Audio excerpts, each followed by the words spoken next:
Assalamualaikum warahmatullahi wabarakatuh. Om Swastiastu, Namo Buddhaya, salam kebajikan, damai menyertai kita semua. Selamat malam rekan-rekan.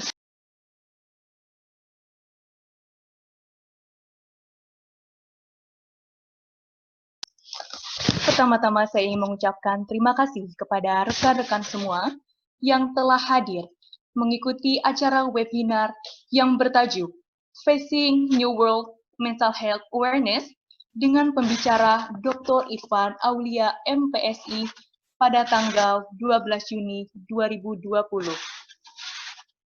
Webinar ini diselenggarakan oleh GCI Jakarta yang berkolaborasi dengan relawan Indonesia Mandiri dan Aktualita, dan tentunya bertujuan untuk memberikan pemahaman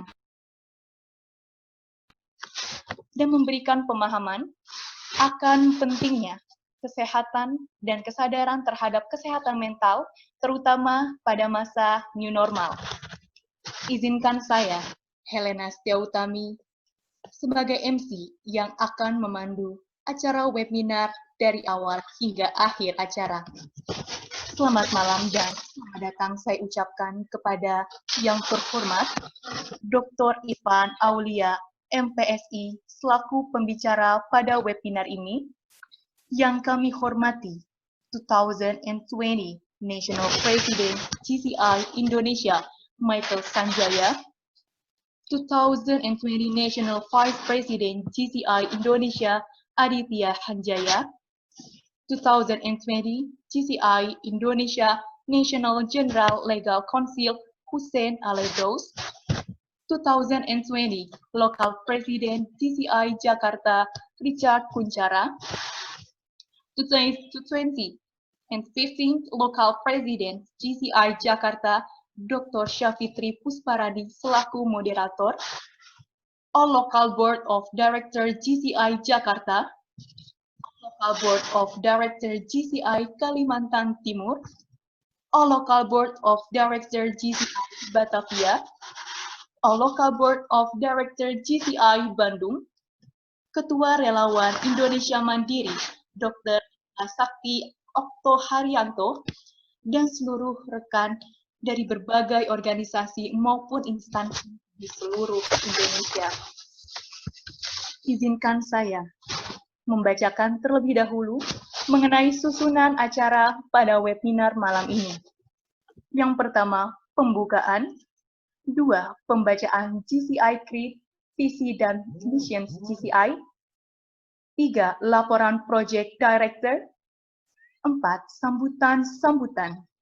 5. Sesi foto. 6. Sesi materi. 7. Sesi tanya-jawab. 8. Ucapan penutup. 9. Pemberian digital sertifikat. 10. Pengumuman dan terakhir penutup.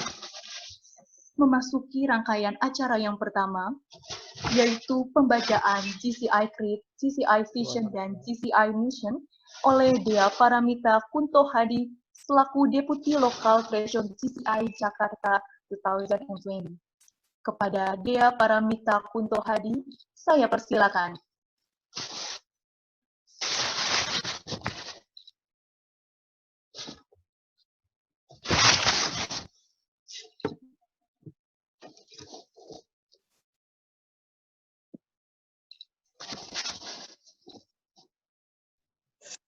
GCI Creed, GCI Vision, and GCI Mission. The value of GCI or our creed. We believe that faith in God gives meaning and purpose to human life. That the brotherhood of men transcends the sovereignty of nations. That economic justice can best be won by free men through free enterprise. That government should be of laws rather than of men. The earth's great treasures lies in human personality, and that service to humanity is life. The vision of GCI, to be the leading global network of active young citizens. The mission of GCI, to provide development opportunities that empower young people to create positive change. Thank you. Acara selanjutnya yaitu laporan Project Director sekaligus 2020 Local Vice President GCI Jakarta, Mares Suci Ana Popita. Kepada Mares, saya persilakan.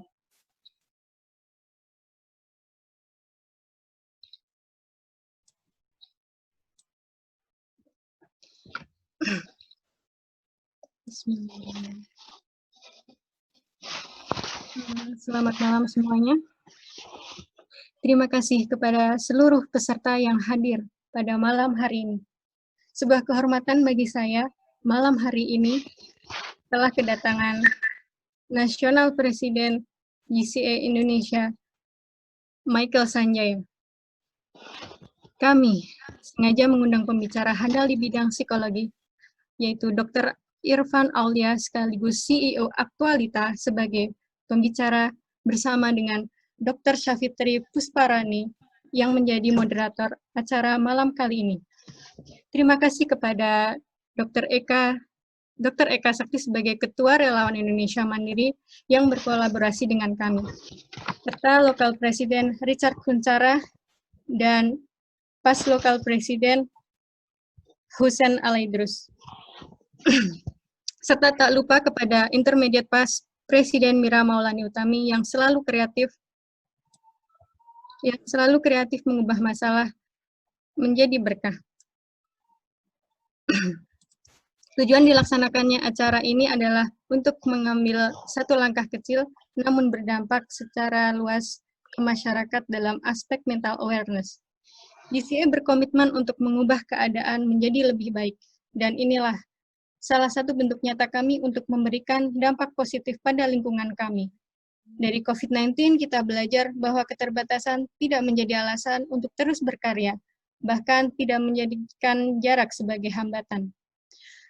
Pada malam hari ini saya sampaikan bahwa peserta yang mendaftar pada webinar lebih dari ekspektasi kami, dan para peserta berasal dari berbagai background profesi serta berdomisili dari berbagai daerah, bahkan dari Kalimantan serta dari Melbourne, Australia. Terima kasih kepada teman-teman panitia yang telah bekerja keras dengan segala usaha untuk mewujudkan acara ini berjalan dengan lancar dengan segala keterbatasan dan kesibukannya. Sebelumnya saya meminta maaf atas segala kesalahan dan terima kasih. Acara selanjutnya yaitu sambutan-sambutan. Sambutan yang pertama oleh 2020 Local President GCI Jakarta, Richard Kunchara. Kepada Richard Kunchara, saya persilakan. Ya, baik. Terima kasih PD. Terima kasih MC. Selamat malam semuanya. Selamat malam kepada National President Bapak Michael Sanjaya, kepada Dr. Eka, selamat malam. Halo, malam dokter. Dan kepada NGLC, National General Legal Counsel, Hussein Alaidrus. Terima kasih sudah hadir, selamat malam juga. Dan juga kepada Dr. Irfan, sekaligus pembicara kita malam ini. Salam sejahtera bagi kita semua.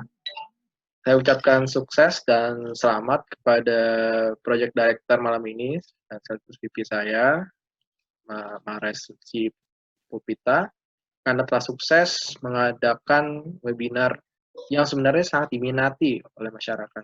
Saya tidak menyangka antusias peserta sangat begitu besar, di mana waktu yang begitu sangat singkat, cukup mepet saya rasa, dan saat mengumpulkan segini banyak peserta.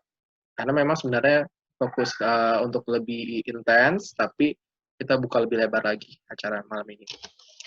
Karena itu, tanpa panjang lebar, saya ucapkan selamat bagi kita semua. Semoga waktu yang sudah kita siapkan, effort dari para panitia, project director, sekaligus juga pembicara, dapat membawa berkah bagi kita semua, dan kita mendapatkan suatu insight yang berharga untuk menjaga kesehatan kita semua selama masa pandemi ini. Terima kasih, selamat malam. Kembali ke MC. Sambutan yang kedua oleh Ketua Relawan Indonesia Mandiri, Dr. Eka Sakti Okto Haryanto, MPD. Kepada Dr. Eka Sakti, saya persilakan. Assalamualaikum warahmatullahi wabarakatuh. Selamat malam, yang terhormat Pak National President of GCI. Tadi yang juga saya hormati Wakil Presiden untuk GCI Jakarta, tadi Mas Richard Kunchara. Senior saya yang akan jadi pembicara yang sangat handal di bidang psikologi, Dr. Irfan Aulia. Selamat malam, dokter cuman. Kalau saya dokter. Malam, Dr. Eka. Saya kebetulan juga, selamat malam. Saya kebetulan seprofesi sama adiknya Dr. Irfan nih. Baik, alhamdulillah kita sudah memulai suatu hal yang baru karena ini sangat dinanti terkait dengan new normal. Sebenarnya new normal itu juga jadi bahan pertanyaan karena kita masih di tengah kurva yang sedang menanjak, tapi dipaksakan untuk new normal. Nah, alih-alih new normal sebenarnya ada namanya old normal, jadi kebiasaan yang lama. Apakah kita kembali ke kebiasaan yang lama? Kalau kebiasaan baru kan semua pakai masker dan lain sebagainya. Nah, ternyata bisa jadi ke kebiasaan yang lama, old normal.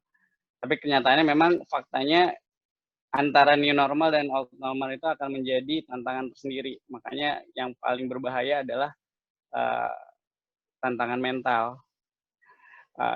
Relawan Indonesia Mandiri kita sudah bekerja sama dengan GCI beberapa kali, terutama di World Clean Day, dan beberapa dari tim kami juga kebetulan berada di GCI. Jadi kolaborasi ini insya Allah akan menjadikan kita semakin kuat, semakin sinergi, karena pada dasarnya masyarakat ini butuh banyak relawan yang bisa secara mandiri, secara sukarela, membantu setiap orang, mengingatkan setiap orang dalam hal kebaikan khususnya, atau dalam hal-hal lain yang sifatnya sebenarnya mudah gitu, tapi ternyata tidak bisa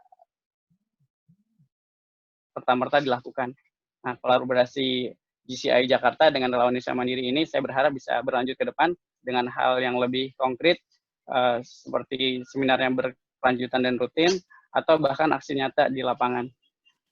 Kami mendukung penuh kegiatan-kegiatan dari GCI Jakarta.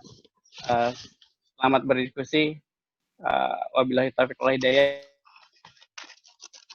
Assalamualaikum warahmatullahi wabarakatuh. Sambutan yang ketiga oleh 2020 National President GCI Indonesia, Michael Sanjaya, sekaligus membuka secara resmi acara webinar pada malam hari ini. Kepada Michael Sanjaya, saya persilakan. Terima kasih, selamat malam semuanya.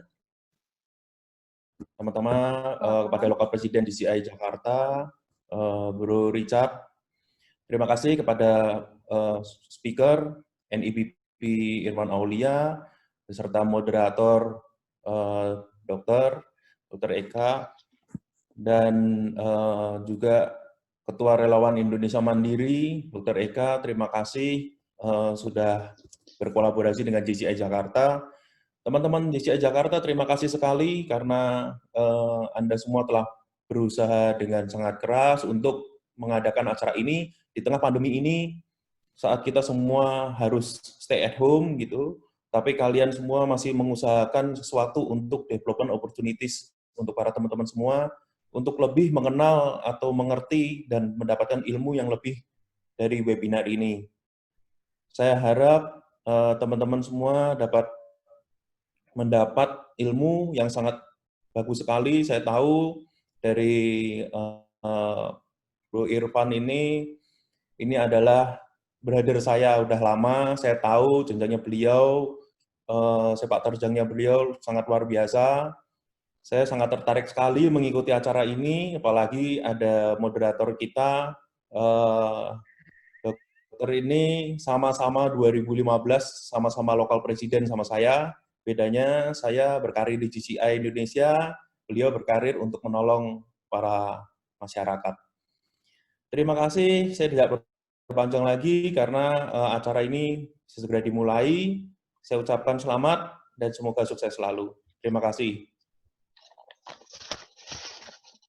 Baik, sambutan tadi sekaligus membuka secara resmi rangkaian acara webinar pada malam hari ini. Sebelum kita memasuki ke sesi selanjutnya, kita akan melakukan foto bersama dan dimohon kepada seluruh rekan-rekan untuk mengaktifkan ataupun menyalakan kamera dari video laptop.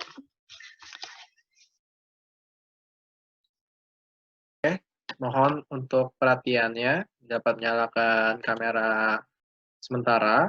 Jadi akan saya foto satu persatu ya. Oke, pertama, saya mohon sabaran sama 10 detik. 1.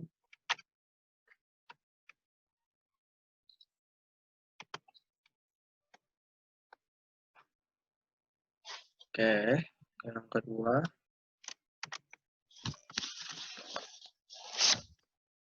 Dan yang terakhir.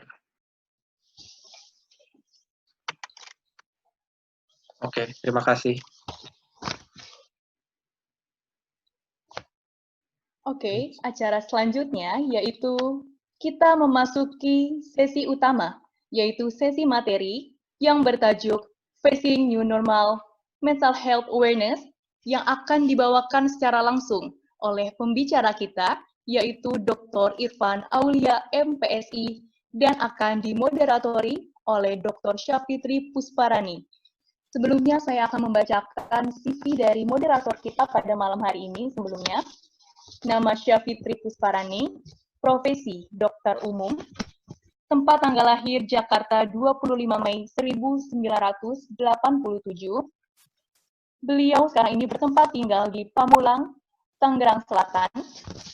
Dan Dr. Syafitri merupakan seorang dokter yang aktif di berbagai organisasi, baik itu GCI, dan merupakan lokal presiden GCI Jakarta pada tahun 2015.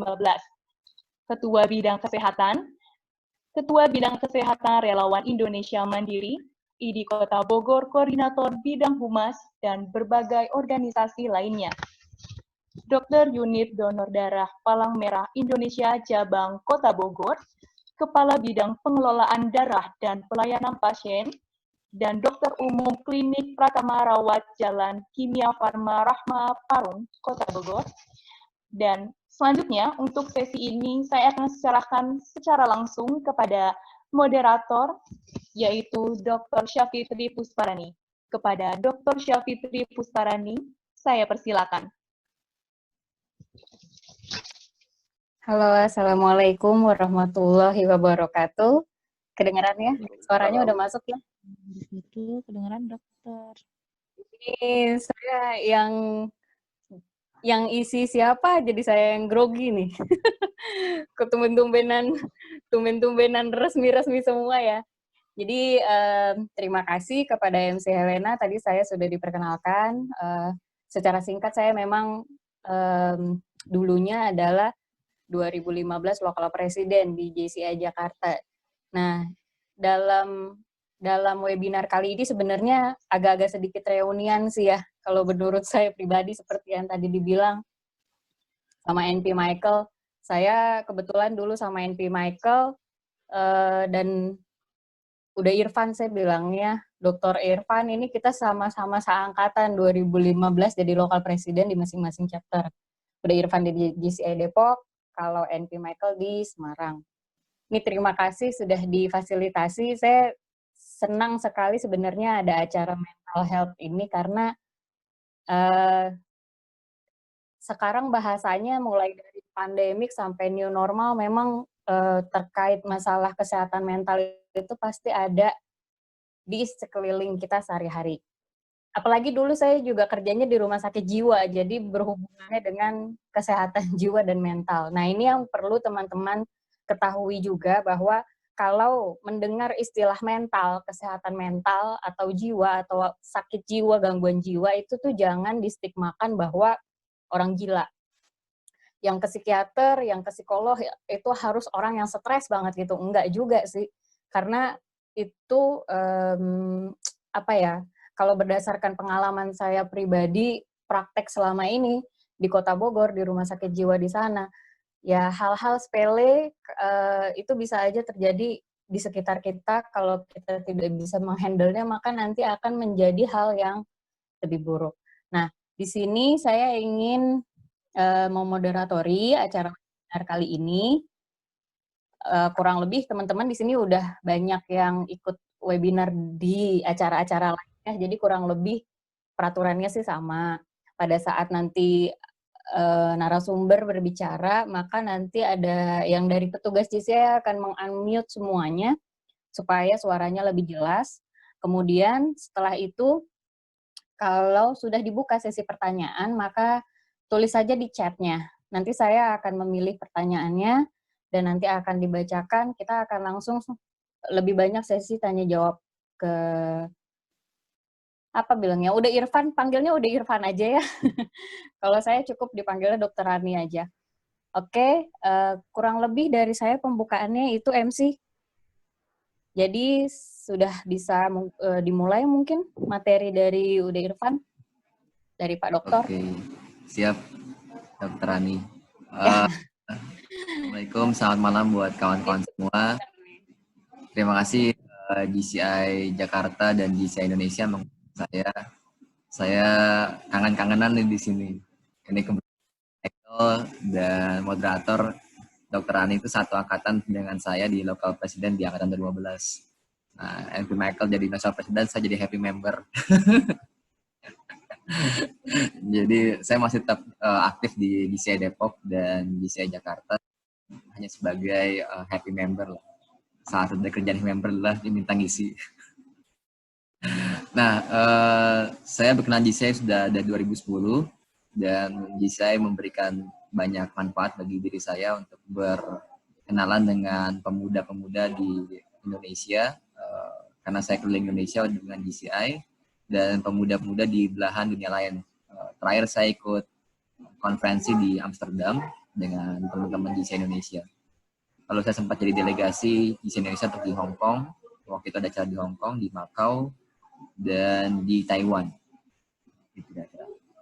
Nah, saya kebetulan sekarang sudah jadi aktif ngajar dan berbisnis. Salah satu dari perusahaan kami adalah konsultan sumber daya manusia yang mengelola, membantu teman-teman untuk melakukan psikotes online dan assessment online, dan kemudian membantu perusahaan untuk bertumbuh dan berkembang, terutama di tema-tema tentang ketahanan, kemudian tentang bagaimana bisa produktif di situasi-situasi krisis. Nah, saya izin host share screen supaya kita bisa langsung masuk ke materinya. Ini tentang sehat mental ya. Jadi saya mulai dengan apa sih yang kita pelajari dari COVID ya.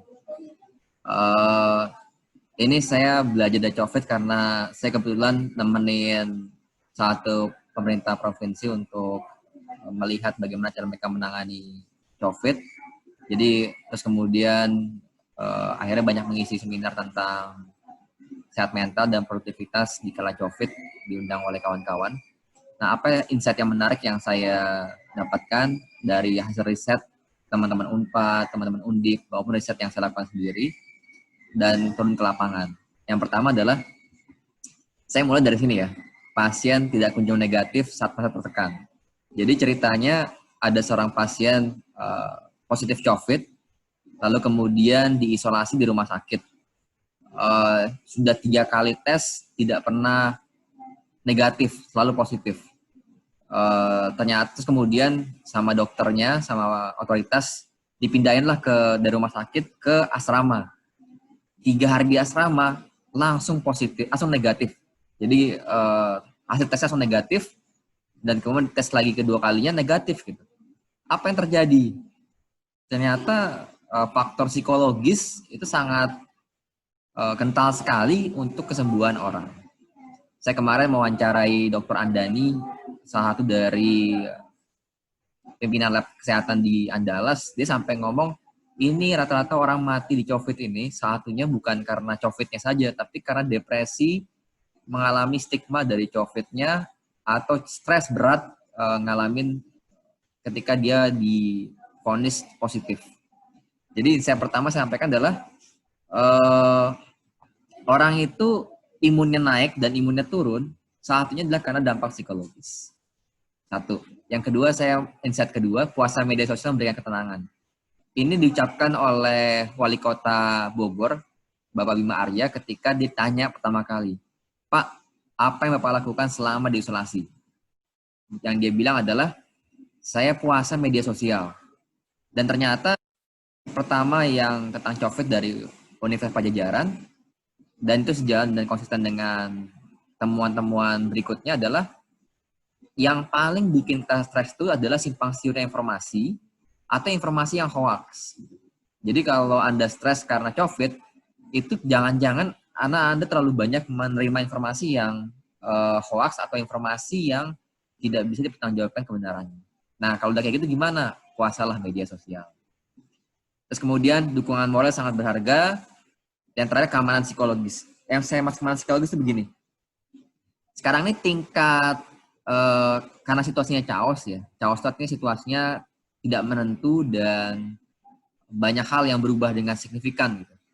Maka akan terjadi banyak penyesuaian. Dalam penyesuaian itu, orang akan mudah cemas, mudah takut, mudah khawatir. Sehingga keamanan psikologis penting, baik dalam bekerja, rumah tangga, berelasi, dan segala macamnya. Kenapa keamanan psikologis? Dan apa yang masuk keamanan psikologis nanti akan saya bahas.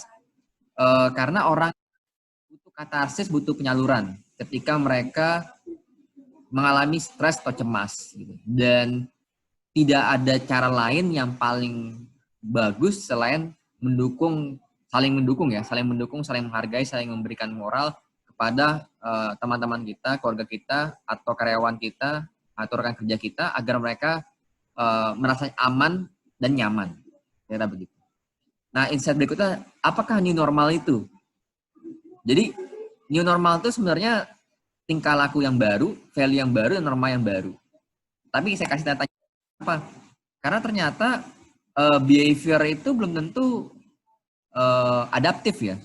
Saya terakhir diskusi di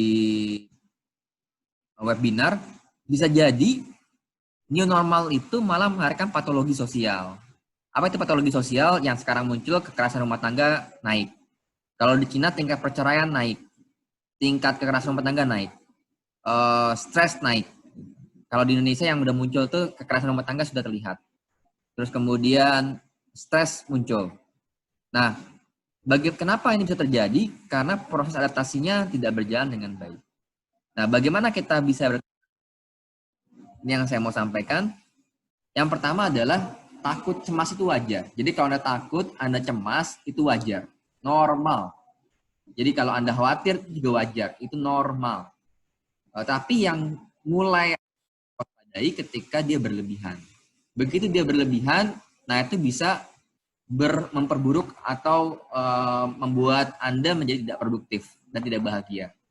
Yang ketiga adalah takut dan berlebihan itu menular. Jadi ketika Anda cemas, Anda takut, baik itu secara laten maupun muncul perilakunya, itu menular ke karyawan Anda, kalau Anda punya bisnis, menular ke keluarga Anda, menular kepada masyarakat Anda. Sehingga kita harus mengelola takut dan cemas kita sampai batas-batas di mana takut dan cemas itu justru memberikan kita sistem alarm untuk waspada dan sistem alarm untuk kita bisa belajar hal baru. Jadi takut dan skala yang tepat dapat membantu orang untuk beradaptasi. Bagaimana mereka beradaptasi? Hanya kalau mereka merasa hal itu dapat mereka atasi. Jadi cemas dan takut itu adalah sesuatu yang menurut kita juga baik. Tetapi kalau kita bisa menerima, kata kuncinya menerima dan mengendalikan takut dan cemas itu. Nah, bagaimana caranya? Kita harus optimis gitu. Tapi optimis itu apa sih gitu? Kan ada yang mengatakan, kamu jangan terlalu optimis, nanti sakit kalau jatuh gitu. Atau, ayo dong optimis dong, masa gitu aja nyerah gitu. Nah, apa yang saya maksud sebagai optimis? Memang optimis dapat mengatasi negatif, tapi optimis yang kita maksud adalah, ini dia. Jadi Anda disebut optimis kalau Anda punya tingkah laku seperti yang saya sampaikan di slide. Pertama, Anda berlaku optimis kalau Anda makin terlatih untuk mengidentifikasi masalah. Contoh paling gampang begini. Saat ini kita sedang work from home, atau saat ini kita sedang mengalami penurunan income, atau kita sedang mengalami penurunan produktivitas. Kalau Anda optimis, Anda akan makin terlatih untuk mengidentifikasi di sisi mana, di hari apa, di jam berapa saya mengalami tingkat stres paling tinggi. Di sisi apa yang saya mengalami income paling turun. Nah, kalau Anda sudah melakukan identifikasi hal-hal yang terjadi pada diri Anda adalah orang yang optimis. Jadi optimis ini ada tingkah lakunya yang bisa Anda ukur. Dan kalau Anda bisa mengukur apakah Anda sudah melakukan optimisme ini dengan baik atau enggak, Anda bisa menjadi optimis yang yang benar gitu, yang mampu mendorong Anda untuk adaptasi dan fleksibel. Ini saya kasih contohnya tingkah lakunya. Pertama, optimis adalah Anda terlatih untuk mengidentifikasi masalah. Contoh misalnya begini, sudah hampir 2 bulan, 3 bulan lebih kalau yang WFH, itu pasti Anda akan menemukan kantor dan rumah itu. Jadi antara kantor dan rumah itu barengan. Kalau Anda punya anak, istri akan minta Anda untuk ngasuh anak sekaligus bekerja. Jadi Anda mungkin akan jadi ayah, suami, pengasuh anak, manajer, atau satu waktu sekaligus. Nah, Anda akan optimis, Anda disebut sebagai optimis kalau Anda dapat mengidentifikasi waktu mana yang saya stres, waktu mana yang saya produktif, sehingga Anda bisa melakukan penjadwalan ulang terhadap cara kerja Anda. Misalnya contoh kalau kita kantor, kita masuk 9 to 5. Mungkin kalau sekarang WFH atau ini kita nggak 9 to 5 lagi kerjanya. Mungkin kita kerja produktifnya di malam, sehingga pagi kita bisa istirahat, atau malah kita produktif di pagi hari, saat kita misalnya nggak punya bayi, bisa tenang, bayinya nggak lagi ini gitu. Nah, Anda optimis kalau terlatih menjadi masalah. Anda optimis kalau Anda menerima Anda takut. Jadi menerima Anda takut, menerima Anda khawatir, itu optimis. Kenapa? Karena kalau Anda nggak menerima rasa takut itu, Anda lawan terus rasa takut itu, Anda lawan, akibatnya Anda akan mengalami kelelahan dan mengalami energi Anda terkuras. Dilakukan, Anda menerima bahwa Anda takut, dan itu optimis. Apalagi yang optimis? Anda sebagai proses belajar. Jadi kalau kita main game, kenapa orang-orang suka main game? Di game itu kan kalau kita misalnya mengerjakan satu stage gitu ya, satu level, kita kasih feedback ya. Anda berhasil sampai ini, nggak berhasil sampai ini. Nah, dan orang yang adiktif main game itu kan senang karena game itu memberikan feedback pada kita. Ini seperti kita main game, yang kita melakukannya sebagai proses belajar. Nah, kalau Anda melihat hal ini sebagai proses belajar, bahwa kita sekarang WFH, bahwa kita sekarang harus keluar dengan masker, bahwa kita harus cuci tangan, bahwa kita mungkin harus Zoom kayak seperti sekarang, sebagai proses belajar, maka Anda sudah optimis. Apalagi, Anda optimis ketika Anda makin terlatih menguji apa sih yang menghasilkan keluaran yang positif. Apa yang saya maksud sebagai keluaran yang positif? Sekarang ini kan kita misalnya, let's say, income menurun. Survei dari McKinsey mengatakan hampir 30% orang merasakan income-nya menurun. Merasakan nggak bisa saving. Merasakan mereka nggak produktif. Nah, Anda akan disebut sebagai optimis ketika Anda tahu betul tingkah laku mana sih di antara hari ini yang menghasilkan hal positif. Saya biasanya pakai jurnal. Jadi jurnal harian, saya ngecek gitu. Oh, ini saya merasa saya optimis. Kenapa saya optimis? Karena melakukan ini. Oh, ini saya merasa burnout, tidak oke. Saya kelelahan secara energi. Nah, kalau Anda terlatih, punya daftar tingkah laku apa yang Anda lakukan pada hari itu yang menghasilkan energi positif bagi Anda. Kenapa? Karena energi positif itulah yang membuat income Anda naik, membuat Anda makin bahagia, teman Anda makin bagus, hubungan Anda makin bermakna. Itu kalau Anda punya list tingkah laku yang membuat Anda menghasilkan outcome yang positif. Apalagi, optimis adalah Anda dapat mengidentifikasi apa sih yang Anda bisa lakukan di ruang kontrol Anda. Contoh begini, Anda nggak bisa kontrol pemerintah. Ya Anda jangan maki-maki pemerintah gitu. Mau kritik boleh, tapi nggak bisa Anda maki-maki pemerintah. Yang Anda bisa lakukan adalah dengan peraturan yang ada, bagaimana caranya Anda bisa melihat celah harapan. Nah, itu ruang kontrol. Apalagi misalnya, Anda nggak bisa misalnya ketika naik komuter lain, ada orang yang tidak disiplin gitu. Kemudian Anda marah-marah sama dia. Nggak bisa, itu nggak ada ruang kontrol Anda. Yang Anda bisa lakukan adalah Anda ingatkan dengan cara yang baik, misalnya Anda mau ingatkan, atau Anda menjaga supaya Anda tidak terkena dampak negatif dari orang yang tidak disiplin. Jadi, optimis adalah Anda bisa tahu apa yang dalam kontrol saya gitu. Dan apa yang berubah sesuatu. Dan apa yang harus saya terima dan saya pasrahkan. Udah kok, kalau pasrah berarti kita nggak berdaya dong. Enggak, beda. Memasrahkan diri berbeda dengan tidak berdaya. Memasrahkan diri adalah kita ada ruang yang memang tidak bisa kita kontrol. Nah, itu memasrahkan diri. Tidak berdaya adalah kita tidak punya energi untuk melakukan apa yang bisa kita lakukan. Gitu. Dan itu dua hal yang berbeda sekali. Nah, Anda dianggap optimis kalau Anda bisa mengidentifikasi ruang apa yang bisa saya kendalikan, ruang apa yang harus saya pasrahkan dan saya terima. Contoh misalnya, Anda nggak bisa nih tentukan misalnya omset Anda pebisnis, omset Anda lagi turun. Anda nggak bisa paksa klien Anda untuk mengatakan, ayo dong beli dari saya gitu. Enggak. Tapi yang Anda bisa lakukan adalah Anda bisa melakukan promosi, Anda bisa mencari produk apa yang bagus dan digunakan sekarang. Contoh misalnya, beberapa teman-teman konveksi yang saya kenal, baju jelas yang harusnya panen pas lebaran nggak bisa panen. Apa yang mereka lakukan? Mereka bikin masker, mereka bikin APD, mereka bikin penutup yang lucu-lucu itu gitu. Nah, itu kan mereka bikin face shield yang bagus-bagus itu. Nah, itu adalah dia optimis. Kenapa? Karena dia tahu apa yang bisa dia lakukan dan itu berada di ruang kontrol dia. Kenapa? Karena orang begitu merasa bahwa dia bisa melakukan sesuatu, dia naik. Dan ketika dia naik, maka outcome positif akan naik.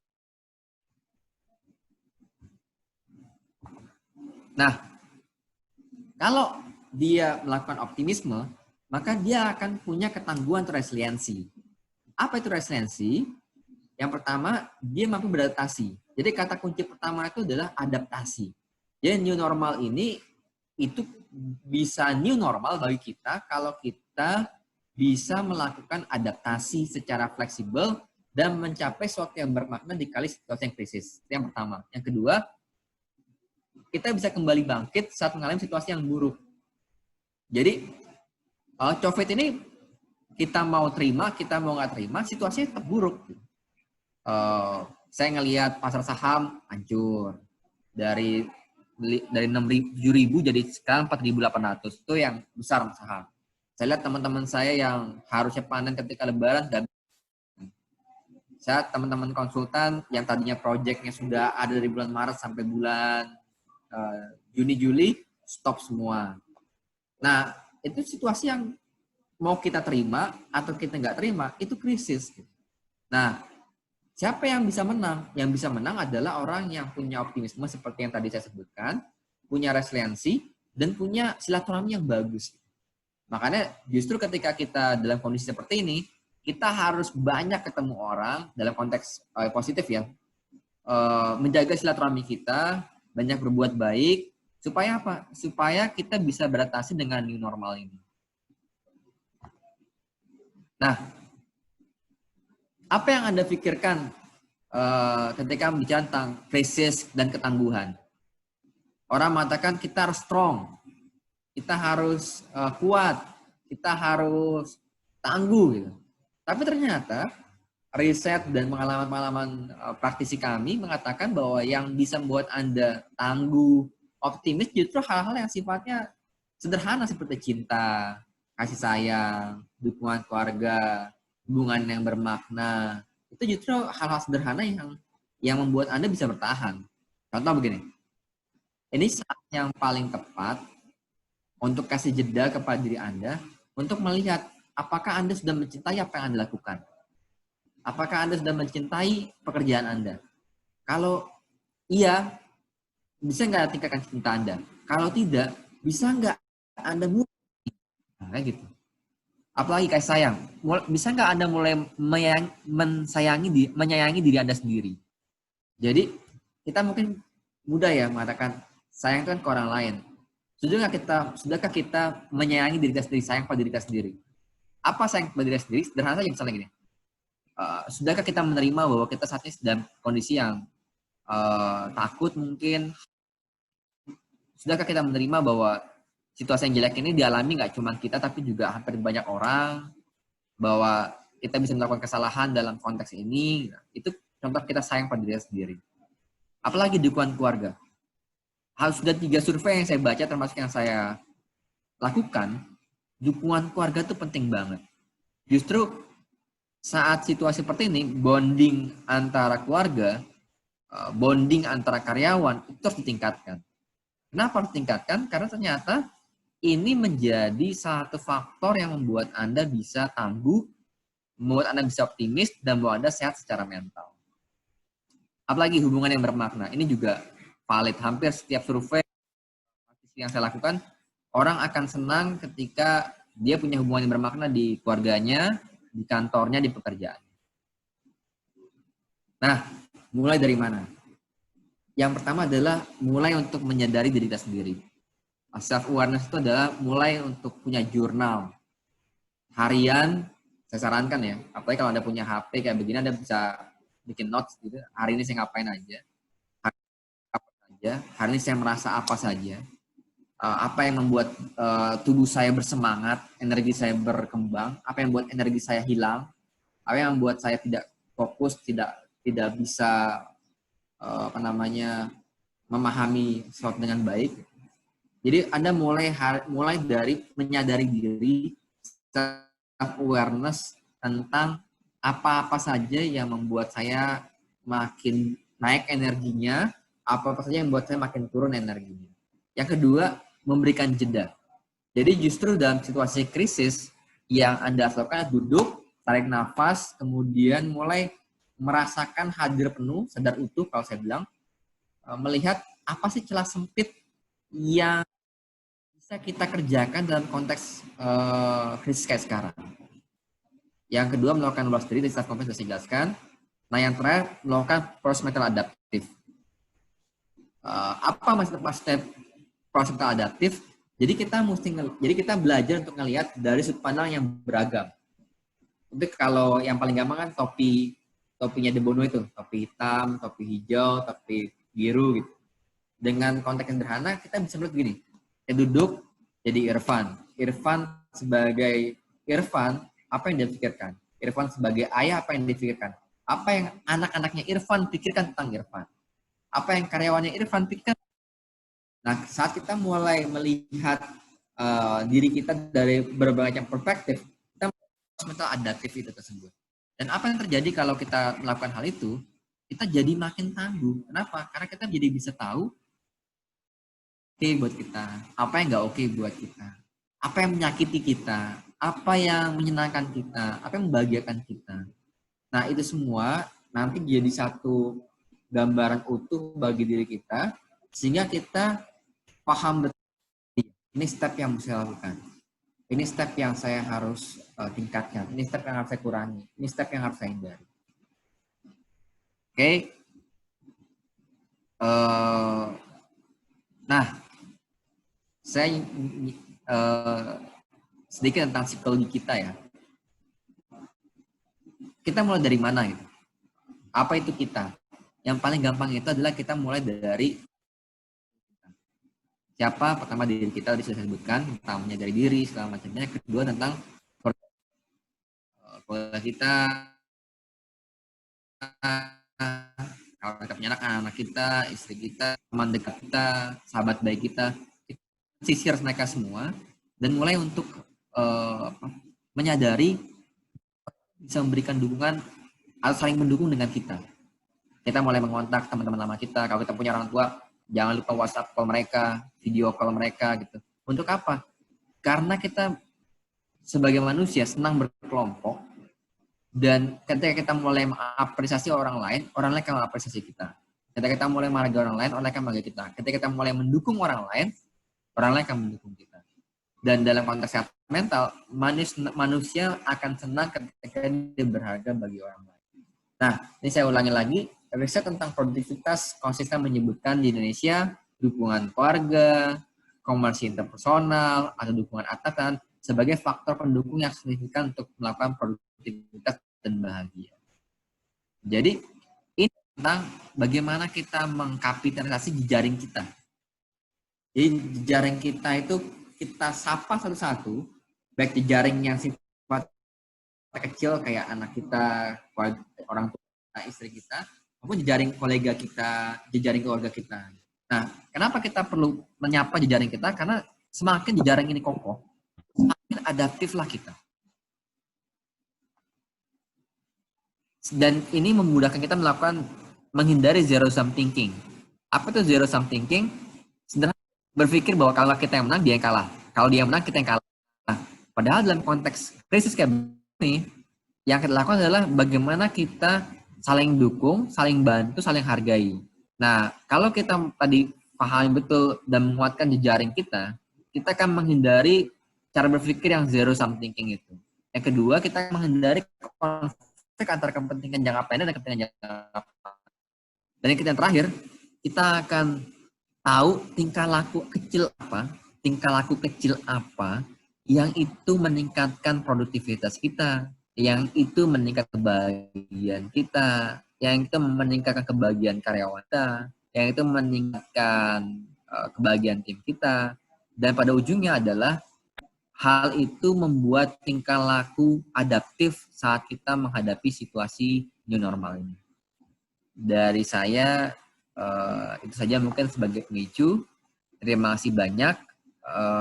Salam sehat mental dari saya. Assalamualaikum warahmatullahi wabarakatuh. Saya serahkan kepada moderator.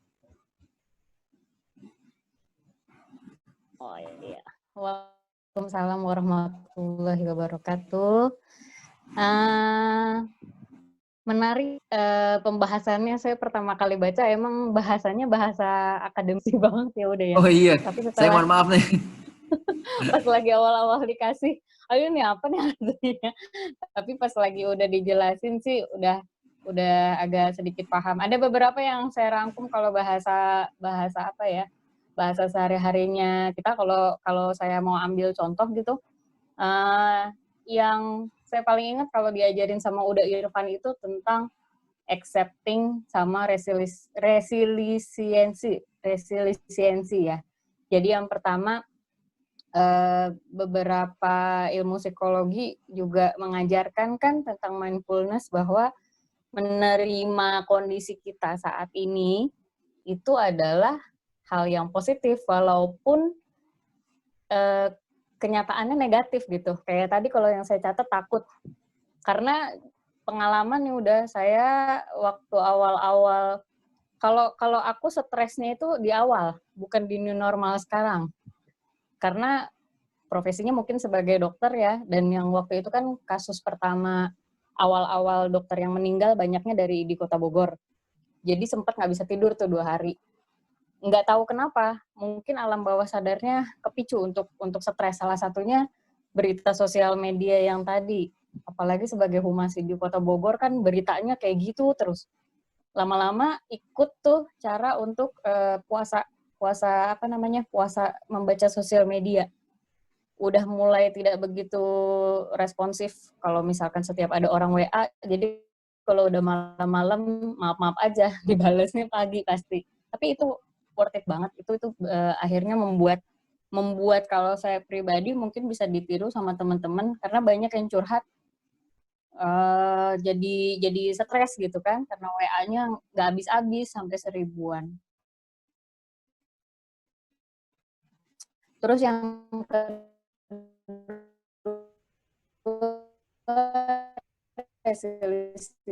resiliensi itu bakalan, kalau kita sepertinya ya, gak kesehatan doang, ekonomi juga semuanya.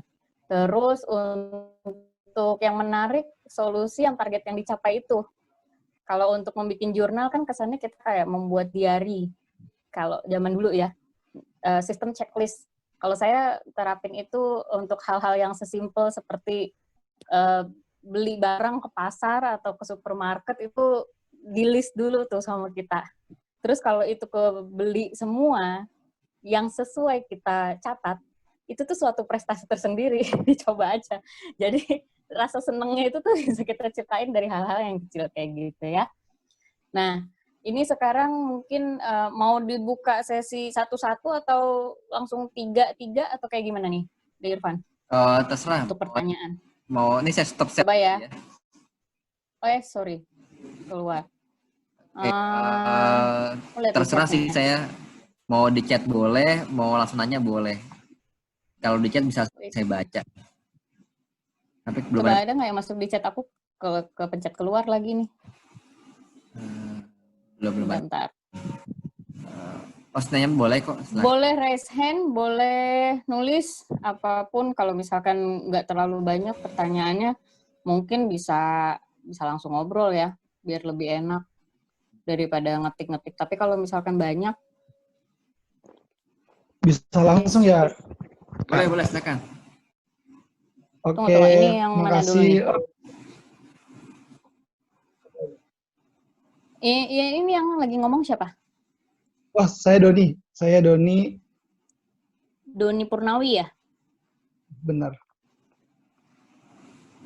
Oke. Boleh, Kak? Doni Purnawi ya? Ya, benar. Doni Purnawi.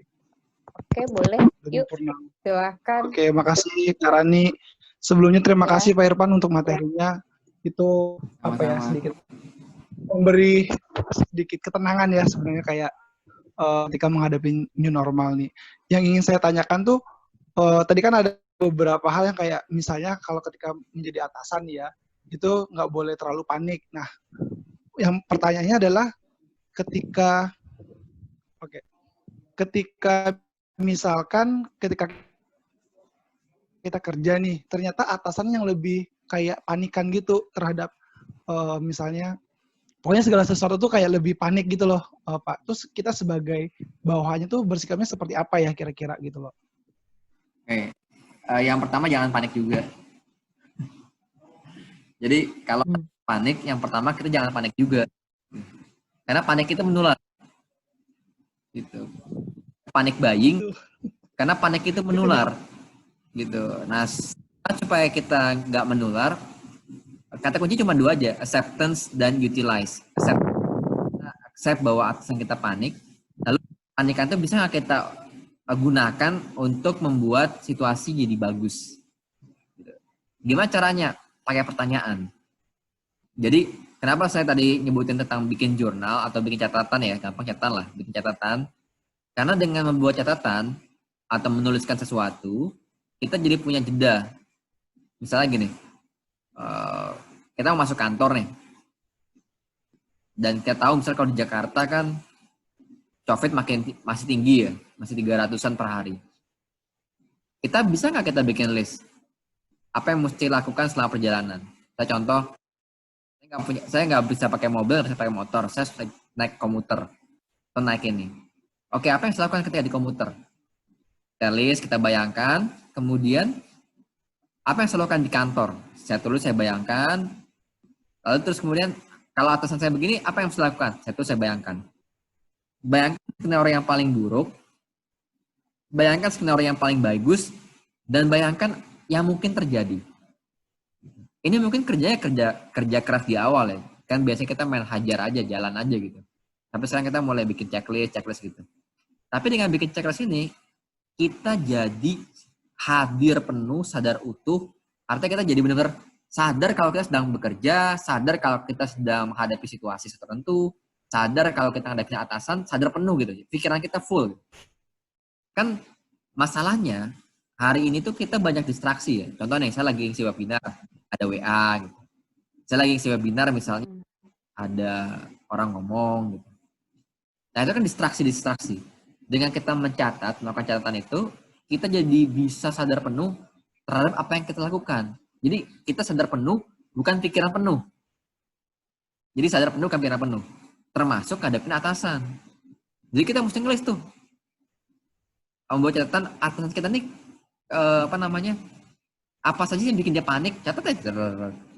Dari kita membuat catatan seperti itu, kita tanpa sadar menyiapkan mental kita untuk menghadapi atasan kita. Dan begitu kita menyiapkan mental, kita akan sadar penuh. Dan begitu sadar penuh, kita akan lebih kuat, lebih strong, lebih fleksibel menghadapi atasan kita. Dibandingkan kalau kita misalnya nggak pakai bikin catatan, nggak pakai persiapan, itu membuat kita makin stres. Ini mungkin.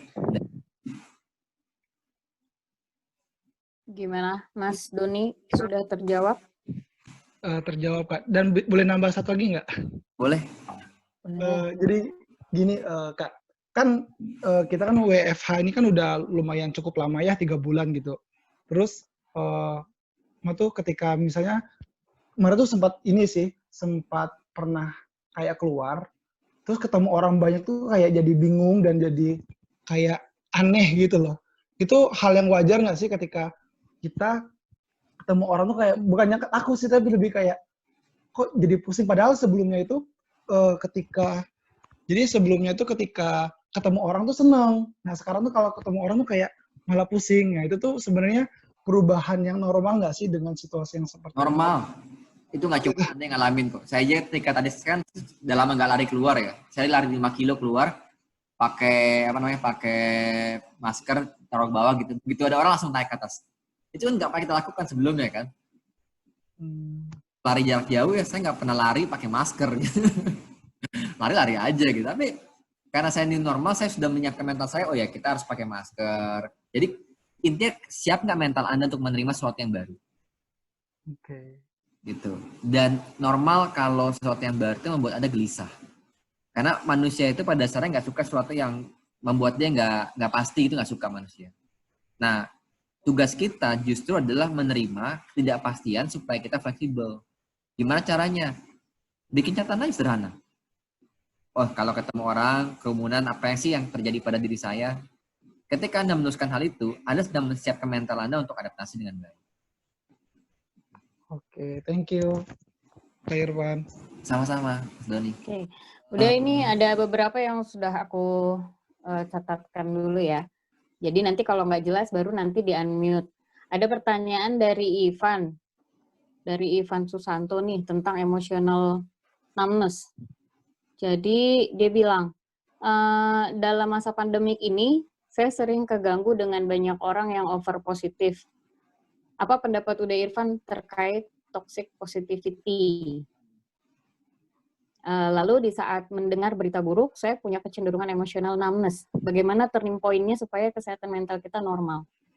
Nah, itu apakah ada kaitannya dengan kesehatan mental sebelum si pandemik ini, atau memang karena munculnya pas lagi pandemik itu? Mungkin bisa dijelaskan lagi. Pasti ada sangkut pautnya dengan kondisi mental sebelum pandemi ya. Tapi yang sampaikan begini, yang perlu kita jaga adalah ritual kita. Jadi kita harus kuat banget mana di antara ritual kita itu yang naikin energi kita, mana di antara ritual kita yang nurunin energi kita.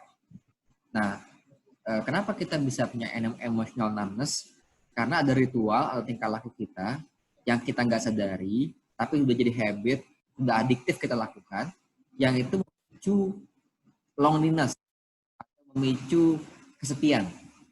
Dan loneliness itu nanti ujungnya ke depresi dan ke anxiety dan depresi. Nah, gimana supaya kita nggak loneliness? Kita harus mindful. Mindful itu ya kita harus sadar penuh terhadap diri kita.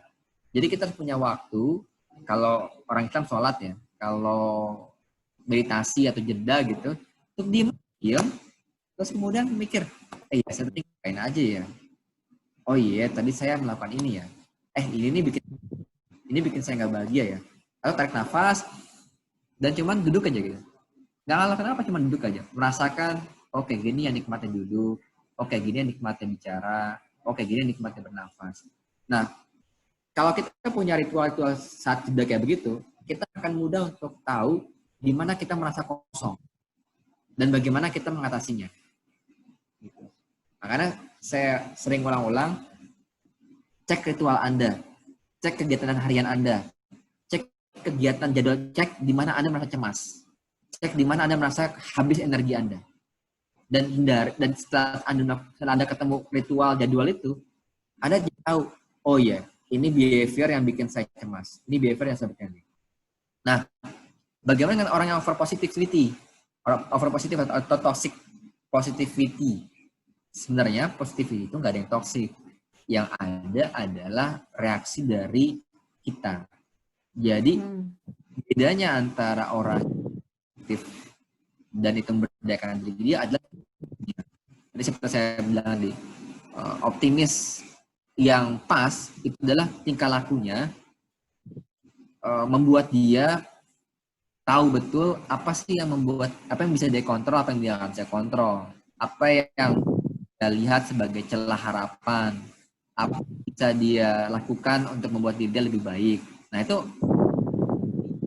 jadi positivity sederhananya adalah lo ngelakuin apa yang bikin lo bahagia, lo ngelakuin apa yang bikin lo produktif, lo ngelakuin apa yang bikin hati lo tenang. Ah itu lo lakuin terus, kayak gitu lah ceritanya. Jadi lo lakuin apa yang bikin hati lo tenang, lo lakuin apa yang bikin hati lo bahagia, lo lakuin apa yang bikin lo produktif, dan lo lakukan terus.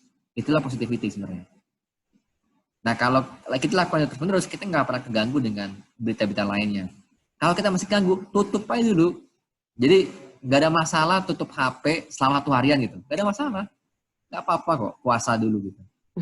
So, bikin jadwal gitu, bahwa dari jam 8 sampai jam 5 pagi saya nggak akan lihat HP. Boleh aja, nggak apa-apa.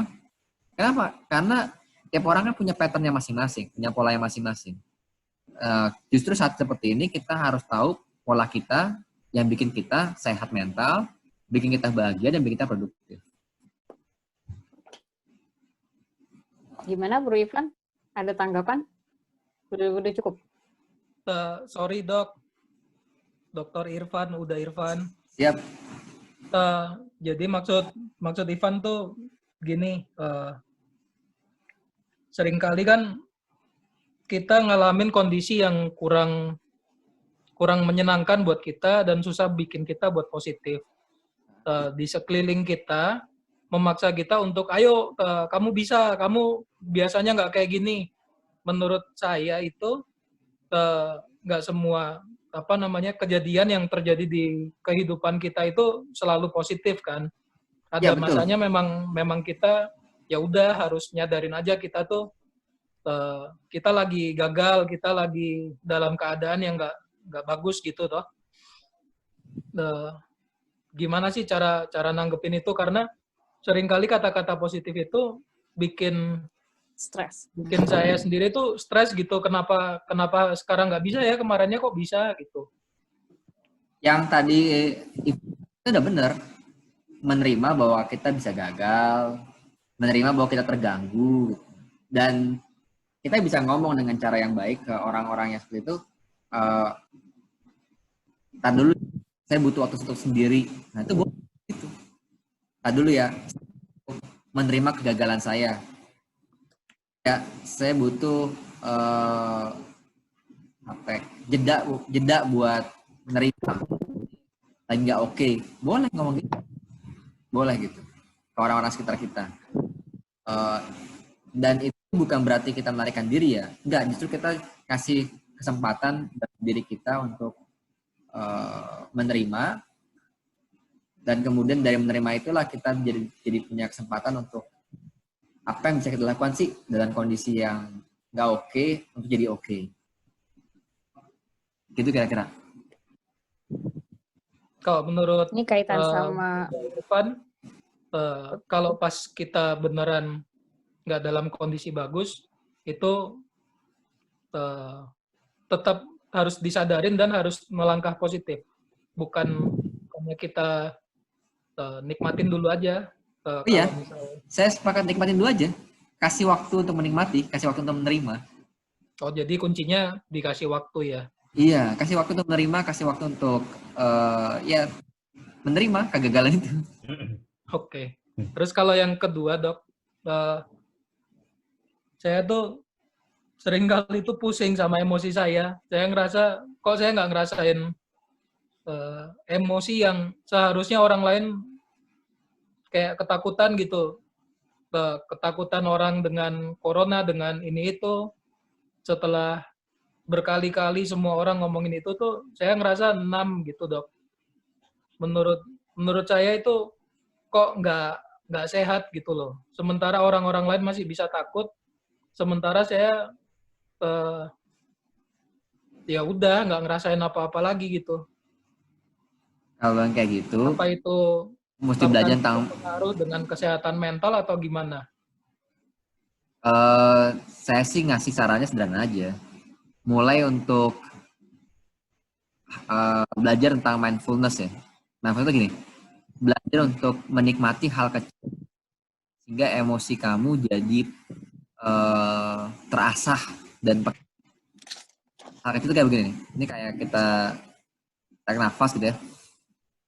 Tarik nafas, kemudian kita merasakan betul tarikan nafas kita dan merasakan betul perubahan emosinya gitu. Tapi ini nggak bisa langsung ya. Ini harus latihan gitu. Dia kasih waktu untuk latihan. Jadi ini kayak lari. Anda nggak bisa langsung lari maraton. Anda harus lari 1 kilo dulu, lari 2 kilo, lari 5 kilo, lari 10 kilo, lari half marathon, baru lari maraton. Sama kayak emosi. Emosi itu Anda belajar untuk merasakan pelan-pelan, menikmati, menghayati sampai Anda nanti jadi terlatih. Jadi pelan-pelan. Jangan dipaksakan buru-buru, nggak usah. Pelan-pelan aja, tenang aja. Thank you. Sama-sama. Oke, terima kasih ya Bro Irfan. Jadi memang belajar mindfulness itu penting sih. Setuju. Terus ini udah kan tadi kan di slide itu kan ada yang mindfulness posisinya di tengah-tengah. Paling ujung itu kan self-awareness ya. Nah, ada pertanyaan nih dari Di. Kalau misalkan, aduh aku keluar lagi nih. Tadi Di sempat nanya ya. Bisa dibaca nggak pertanyaannya tentang self-awareness? No, bentar. Ini penting juga sih kalau menurut aku juga. Jadi dia nanya perihal self-awareness. Itu kan udah tahu ada pola-polanya. Nah, kalau kita kesulitan dalam mengenali diri kita sendiri, caranya gimana? Boro-boro mau ke posisi mindfulness sampai yang terakhir itu. Si self-awareness-nya aja dia belum paham. Nah, itu caranya gimana? Jadi semua itu mesti pakai latihan. Nah, awalnya, mungkin dia mau nanya kali ada yang baru ngerti istilah mindfulness atau apa gitu kan ya? Gampangnya belum begini. Semuanya. Pernah nggak kamu duduk dan merasakan betul duduk kamu tuh enak? Atau kamu diam, tidak melakukan apa-apa dan menikmati keheningan itu? Nah, itu butuh waktu tuh. Contoh misalnya gini, matikan duduk aja dan tidak melakukan apapun. Zikir boleh, tapi atau ini boleh, tapi tidak melakukan apapun, kasih waktu. Kasih waktu 2 menit, kasih waktu 5 menit gitu. Untuk kita menikmati semua pikiran yang muncul dalam pikiran kita. Saya kok jadi takut ya dengan pikiran saya? Saya takut itu. Kok saya cemas ya dengan pikiran cemas itu? Nah, itu adalah self-awareness. Jadi sederhana aja, seperti lari ya. Mulai dari waktu 2 menit, 5 menit, 10 menit, sampai Anda jadi peka betul terhadap diri Anda. Dan itu emang harus dilatih. Kata kuncinya latihan. Gitu. Itu kayak gitu harus dipandu, nyari guru, atau bisa belajar sendiri, otodidak lewat Semuanya. atau apa? Dia semuanya. Bisa nyari guru, bisa sendiri. Oke, bisa semuanya ya. Dari dia ada tambahan gak, Di? Mana Di-nya? Di dari GCI Bandung. Iya. Aku nih ada. Kira-kira udah pas? Iya. Makasih sebelumnya. Makasih sebelumnya dengan iya. Tentang apa tuh namanya, kita harus latihan dengan kayak duduk, diam, memperhatikan, kan kalau kayak meditasi kayak memperhatikan nafas, kalau duduk diam tadi kan memperhatikan apapun yang ada dalam pikiran. Jadi kalaupun ternyata ada pikiran-pikiran yang negatif, buruk, itu kita harus gimana teman menanggapinya? Kita nyadarin, itu buruk gitu. Jadi pikiran yang buruk itu jadi beneran buruk kalau kita nggak bisa ngelolanya. Dan kita nggak bisa ngelola kalau kita nggak bisa nerimanya. Jadi apa yang Anda nggak bisa Anda terima, itu Anda susah untuk mengelolanya. Tapi kalau Anda gampang nerimanya, Anda gampang mengelolanya. Oh, intinya acceptance juga ya, kunci utamanya ya. Iya, katanya dia awareness, atensi ya. Misalnya gini, saya lagi di webinar nih, tiba-tiba saya kepikiran, oh iya saya punya tugas jurnal, oh iya saya punya tugas bisnis nih. Oh iya, itu kan muncul terus dalam pikiran kita. Nah, menyadari bahwa, oh iya, ini pada pikiran lain yang sedang muncul, lalu pikiran ini bisa saya terima, oh iya, saya terima bahwa sedang mikir ini, tapi pikiran ini saya simpan dulu, karena saya lagi webinar. Nah, itu kan awareness jadinya kan? Tapi kalau kamu nggak terima, boro-boro jadi awareness. Malah jadi panik gitu ya, malah jadi... Iya. Bahkan panik pun kamu terima gitu. Oke, saya lagi panik nih. Iya, saya lagi panik nih, selagi nggak oke nih, diterima gitu. Di acceptance. Karena begitu atensinya itu bisa dirasakan, itu kamu bisa merasakan banyak hal, dan begitu kamu bisa merasakan banyak hal, kamu jadi belajar untuk mengelola banyak hal. Oke. Makasih deh, Pak. Sama-sama. Oke, makasih Di. Nah, ini ada beberapa pertanyaan sih sebenarnya. Aku pilihin dan rangkumin sebagian ya. Iya. Yang berhubungan dengan COVID atau keadaan ini aja dulu. Jadi ada beberapa pertanyaan begini udah. Terkait COVID ini kan orang rata-rata stres pertama tadi karena berita di sosial media ya. Jadi dia nih ada yang nanya gimana tanggapannya mengenai pemberitaan yang kebanyakan itu kesannya kayak nakut-nakutin, yang justru ngebikin kita jadi panik sehingga pikirannya kita mudah stres. Sedangkan pemberitaannya itu ya jadi kayak pemberitaan di luar banyak negatifnya terus jadi kebawa stresnya. Nah itu kayak gimana? Terus ada juga yang tentang terkait pekerjaan. Nah, di sini dari Nurnaini Hidayati kan ada yang bilang, kalau udah 3 bulan ini, WFH, dia ngerasa produktivitasnya itu semakin menurun, dan sulit ngebawa ritme yang zaman dulu di kantor sama di rumah. Intinya kualitas hasil kerjanya turun, karena ini nggak pasti kapan berakhirnya. Akhirnya karena kualitasnya nurun, kecewa sama diri sendiri, jadi kayak rendah diri kali ya. Nah, itu solusinya gimana? Ini kan posisinya kalau si Nurnaini Hidayati dia down. Satu sisi yang si Vita dia justru burn out. Nah, intinya terkait tentang pekerjaan sih. Nah, itu gimana udah? Jadi yang pertama respon terhadap berita di sosmed yang bikin tambah stres, sama satu lagi tentang menyikapi keadaan perbedaan antara si WFO dan WFH itu. Itu dulu aja. Nah, yang pertama soal berita ya.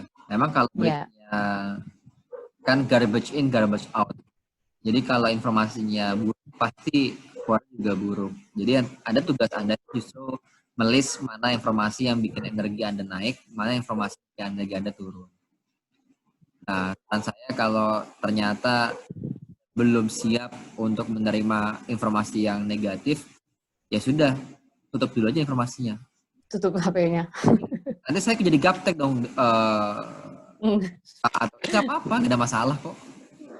Gitu. Justru dengan menutup HP-nya, Anda akan muncul informasi baru yang paling sesuai dengan apa yang Anda butuhkan. Gitu. Jadi kita yang ngontrol ya. Jadi kita yang ngontrol. Ya sebenarnya kita yang ngontrol, bukan media yang ngontrol, kita yang ngontrol. Dan memang saya sendiri menjadwalkan kapan lihat HP. Sama sih, setuju udah. Saya juga kerjaan begitu. Sekarang kan. Sekarang semua kerjaan di laptop, semua kerjaan di ya kan semua jadi laptop, semua jadi WhatsApp, semua meeting semua di Zoom segala macamnya. Jadi sekarang jadi HP ya, melihat laptop tinggi sekali. Jadi ada kalau dulu itu semua berita dibaca gitu kan di Instagram, di Facebook. Kalau sekarang udah bisa milih tuh. Hai ini bikin stres nggak usah. Ini nggak usah, ini gambarnya serem nggak usah gitu. Mungkin itu bisa jadi pilihan juga kali ya. Iya. Salah satu caranya seperti itu. Maunya yang kita lihat aja. Betul. Biar nggak stres. Nah, kenapa kita melakukan ini dulu? Karena emang mesti melakukan hal ini dulu. Saat ini ya. Kita pelan-pelan menyiapkan diri gitu. Karena jangan sampai kita tuh jadi burn out karena informasi yang kita terima itu membuat kita makin nggak pasti. Atau membuat kita makin ragu gitu, melangkah itu berbahaya bagi kita. Nah, yang Anda kita kemudian soal WFH sama WFO ya. Yang Anda home dan office itu dua hal yang beda. Nah, sekarang kita mesti nyatuin tuh home sama office-nya. Karena dua hal yang beda, ya pasti tingkah lakunya nggak akan sama. Jadi jangan banding-bandingin. Anda kan bandingin situasi Anda di rumah, kerja di rumah dengan situasi Anda di kantor. Itu ada stres pasti. Justru yang sekarang Anda harus bandingin adalah waktu Anda dari hari ke hari. Ya contohnya, kalau saya bandingin zaman saya punya kantor ya, kantor itu artinya saya bisa ke kantor gitu, atau ke kampus, dan saya di sini, di kampus saya bisa ngerjain jurnal kapan aja, nggak diganggu Anda gitu. Nah sekarang, lagi ngerjain artikel jurnal, tiba-tiba, anak gue, wah udah hilang gitu. Hilang jurnalnya, itu lagi asik-asik ngerjain tugas kantor, tiba-tiba ada anak mesti diajarin dulu, hilang semua itu. Tapi dia terima hal itu. Justru saya jadi punya jadwal baru. Oh, saya pagi-pagi itu jadwal produktif saya itu jam 5:30 sampai jam 7:30 pagi. Nanti setelah itu produktif lagi jam 10. Nah, yang nggak produktif siang, saya itu nggak produktif udah deh. Udah banyak kerjaan. Nanti produktif lagi jam sore sama malam, itu produktif saya itu. Jadi saya tidak membandingkan antara jadwal saya di rumah dan saya di kantor, enggak. Ini nggak ada 9 to 5 di rumah. Di rumah itu harus bagi-bagi gitu. Nah, jadi yang Anda bandingkan bukan jadwal Anda di kantor dengan di rumah, jangan ada stres kalau dibandingkan itu. Yang Anda bandingkan adalah jadwal Anda hari ini dengan jadwal Anda hari kemarin, mana yang lebih produktif. Sampai Anda ketemu polanya. Oh, saya udah tahu nih, kalau saya mesti mikir, saya harus pagi-pagi bangun ya. Kalau saya mesti kerjain sesuatu yang agak santai, saya kerjain di sore hari. Saya mesti tidur di siang hari. Kenapa tidur di siang hari? Karena tidur di siang hari itu buat saya oke gitu. Setelah saya uji berkali-kali jadwal saya ya. Nah, yang bikin stres itu kalau Anda bandingin jadwal Anda di rumah ini dengan jadwal Anda di kantor, ada stres pasti. Kok nggak produktif ya? Kok nggak bisa ini ya? Kok nggak bisa gini ya? Kok kantor bisa begini? Kok dia bisa begini? Enggak, jangan bandingin. Jangan bandingin kerjaan Anda di kantor dengan jadwal Anda di kantor dengan jadwal Anda di rumah. Ada teman saya itu baru kerja jam 10 malam. Kenapa? Karena gantian laptop dengan suaminya. Ya nggak apa-apa gitu. Berarti pagi-pagi karena suaminya pegang laptop ya kamu ini asik main sama keluarga, asik main sama ini. Benar jadi happy dia. Soalnya jadwalnya berubah gitu. Nah, yang penting kita bisa punya jadwal yang bikin kita produktif. Dan jangan banding-bandingin.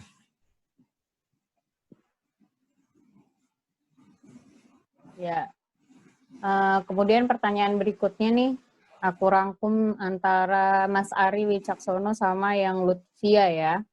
Nah, Mas Ari ini nanyanya gini, terkait dengan tingkat stres yang tinggi sama kekhawatiran yang berlebihan dari orang lain di sekitar kita, seperti pasangan atau orang tua, gimana cara terbaik untuk membantu mereka mengurangi tingkat stresnya dan rasa khawatir yang mereka rasakan. Soalnya beberapa kali sudah dicoba memberi pengertian kepada pasangan, antara lain dengan kasih fakta positif, tetap sulit. Jadi kayaknya berusaha untuk membuat kayak menyadarkan orang lain ya, kalau yang saya tangkap seperti itu. Nah, kalau Lucia, itu kebalikannya. Dengan kondisi ini, kan banyak orang stres. Nah, kita sendiri perlu dukungan dari orang-orang untuk memulihkan kesehatan mental kita. Gimana caranya ngajak banyak orang sadar tentang hal itu, Dok? Karena sampai saat ini banyak yang belum sadar tentang kesehatan mental. Jadi udah yang satu sisi itu pengen seperti membuat sadar yang orang lingkungannya, kalau yang satunya lagi dia pengen lingkungannya yang membuat jangan bikin gue stres dong, kayak gitu. Oke, saya anggap ya dua itu ya. Saya pakai sunscreen ya, biar saya bisa lihat ini whiteboard. Nih, jadi Anda mesti bikin kayak begini nih. Saya ini 10. Ini 0. Nah, yang Anda harus tanyakan ke diri Anda dan pasangan Anda, gue ini sekarang kondisi gimana? Gitu. Misalnya, Mah, Pah, atau Bun, atau Sayang, kalau 0 sampai 10, you are, ini kalau 10 itu oke banget gitu, oke banget gitu ya, ini oke banget. Ini oke banget gitu. Terus kemudian not okay gitu, not okay. Not okay gitu, not okay. Nah, kita harus bikin tuh. Sekarang gua atau lu gitu atau pasangan gua, lu di range berapa gitu. Misalnya kita bisa bilang gua salah cuma 3 nih, berarti kan deketnya nggak oke kan? Oke, nggak apa-apa. Dengan kita tahu kita di 3. Apa yang kita bisa lakukan supaya dia naik ke 5 aja gitu. Walaupun naiknya walaupun 5 itu masih average gitu ya, masih antara oke dan oke, tapi kan ada ini nih. Ada progres. Ada progres gitu. Nah, ini yang penting. Jadi kita mulai bikin namanya termostat atau emostat lah, gampangnya emostat. Emostat itu supaya apa? Supaya kita bisa ngukur diri kita sebenarnya dalam kondisi yang mana sekarang. Gitu. Sama dengan orang lain juga begitu sebenarnya. Kalau kita misalnya kita kan pengen semuanya ide. Padahal kalau kita mau tahu, kita harus bisa ngukur. Kalau 10 itu ideal, nih kondisi idealnya. 0 itu enggak ideal.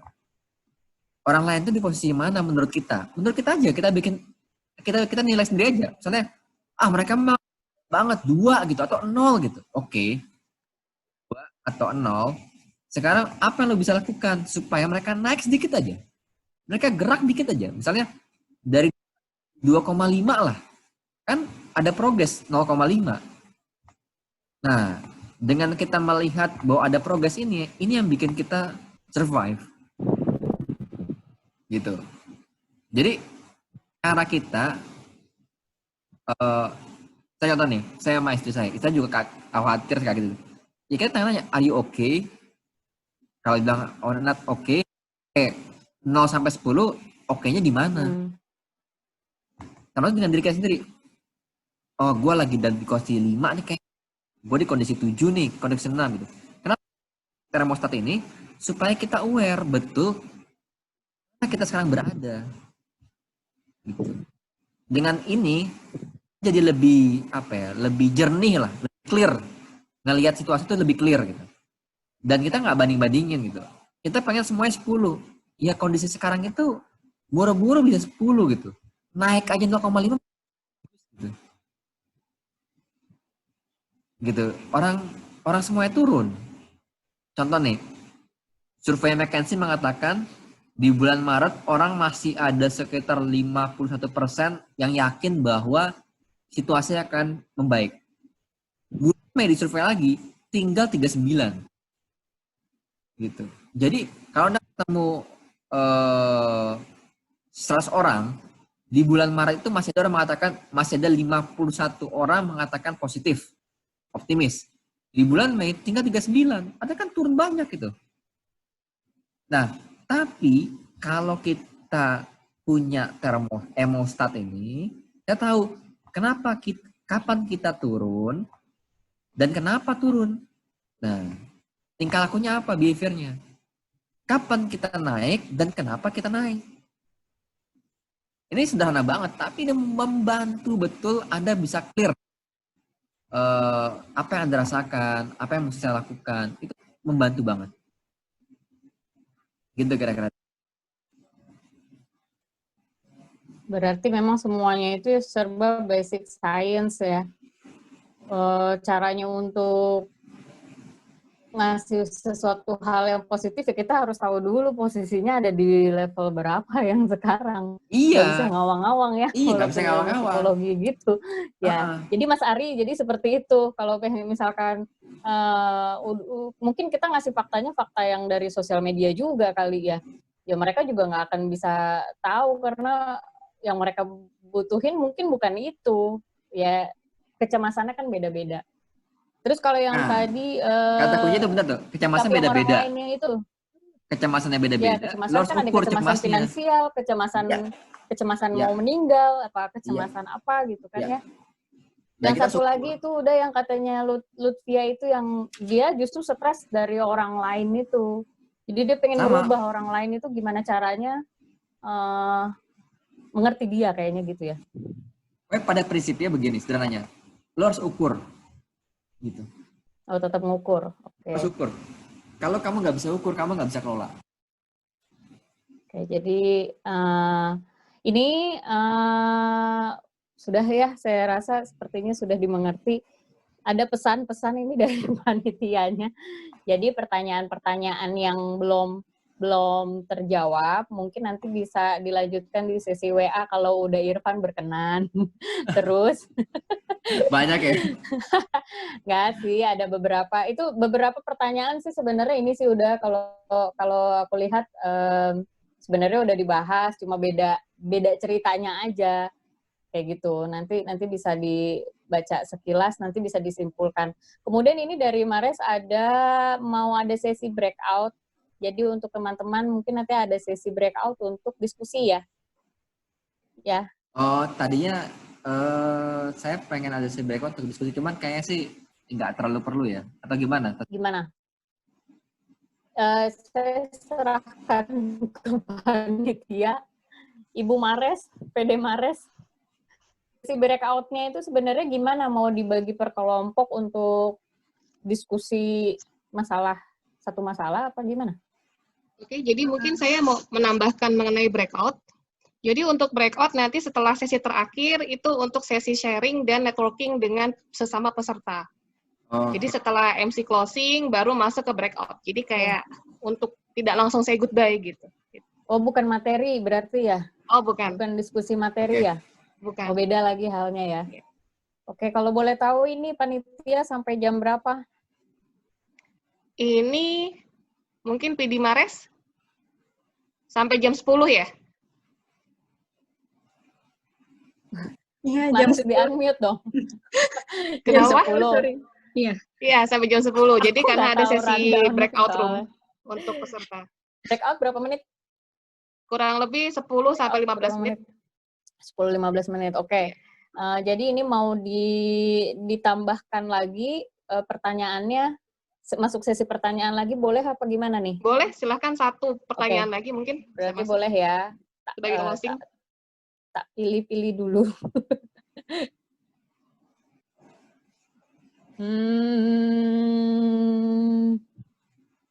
Tuh, ada usulan tuh dari Mas Adit. JCI harus buat sesi 2 untuk topik ini biar bahasannya lebih mendalam lagi. Ini bukan cuma topik 2, aslinya ini pelajaran ini tuh sesinya ada banyak. Materi untuk mindfulness aja sendiri itu juga ada banyak. Jadi saya kalau boleh ngasih saran sih, saya juga tipikal orang yang udah pernah ngerasa ada di posisi stres juga. Justru hikmahnya, karena kita sudah pernah ada di posisi down dan stres, biasanya orang akan mencari solusi kan. Nah, jadi banyak tuh ngerti tentang ilmu psikologi. Kalau nggak dikasih masalah biasanya nggak bakalan nyari. Termasuk orang-orang yang ada di grup ini semuanya 80 orang ini pasti bermasalah. Kalau nggak bakalan tertarik ada di sini. Nah, selanjutnya bagaimana dari acara webinar JCI ini tuh kan bukan ya udah Irfan dan saya dan teman-teman JCI kan bukan menyelesaikan masalah kita bukan menyelesaikan masalah teman-teman semua, akan tetapi ini hanya semacam pemicu lah bahwa ya selanjutnya habis itu harus belajar banyak memang tentang psikologi, minimal mengenal diri sendiri dulu. Nah, ini tadi ada tambahan dari Indah, mana ya? Indah juga tentang toxic people nih udah nanyanya sering keganggu dengan banyak orang yang overthinking. Apa pendapat udah Irfan terkait people toxic tersebut yang kadangkala mengganggu pikiran kita sehingga nguras energi, dan apa yang harus dilakukan dengan orang tersebut? Mungkin scoring yang tadi itu juga ya jawabannya ya? Iya, betul. Jadi gini, kita kan harus tahu limit kita ya. Ini orang rese apa enggak? Enggak gitu ya, rese apa enggak lah bahasa gampang. Rese apa enggak gitu. Nah, rese itu kan tergantung skor kita kan. Kalau emang ternyata udah rese banget, ya udah tinggalin, gak ada cara lain. Atau kita harus ngomong sama dia, lu udah rese banget sama gua.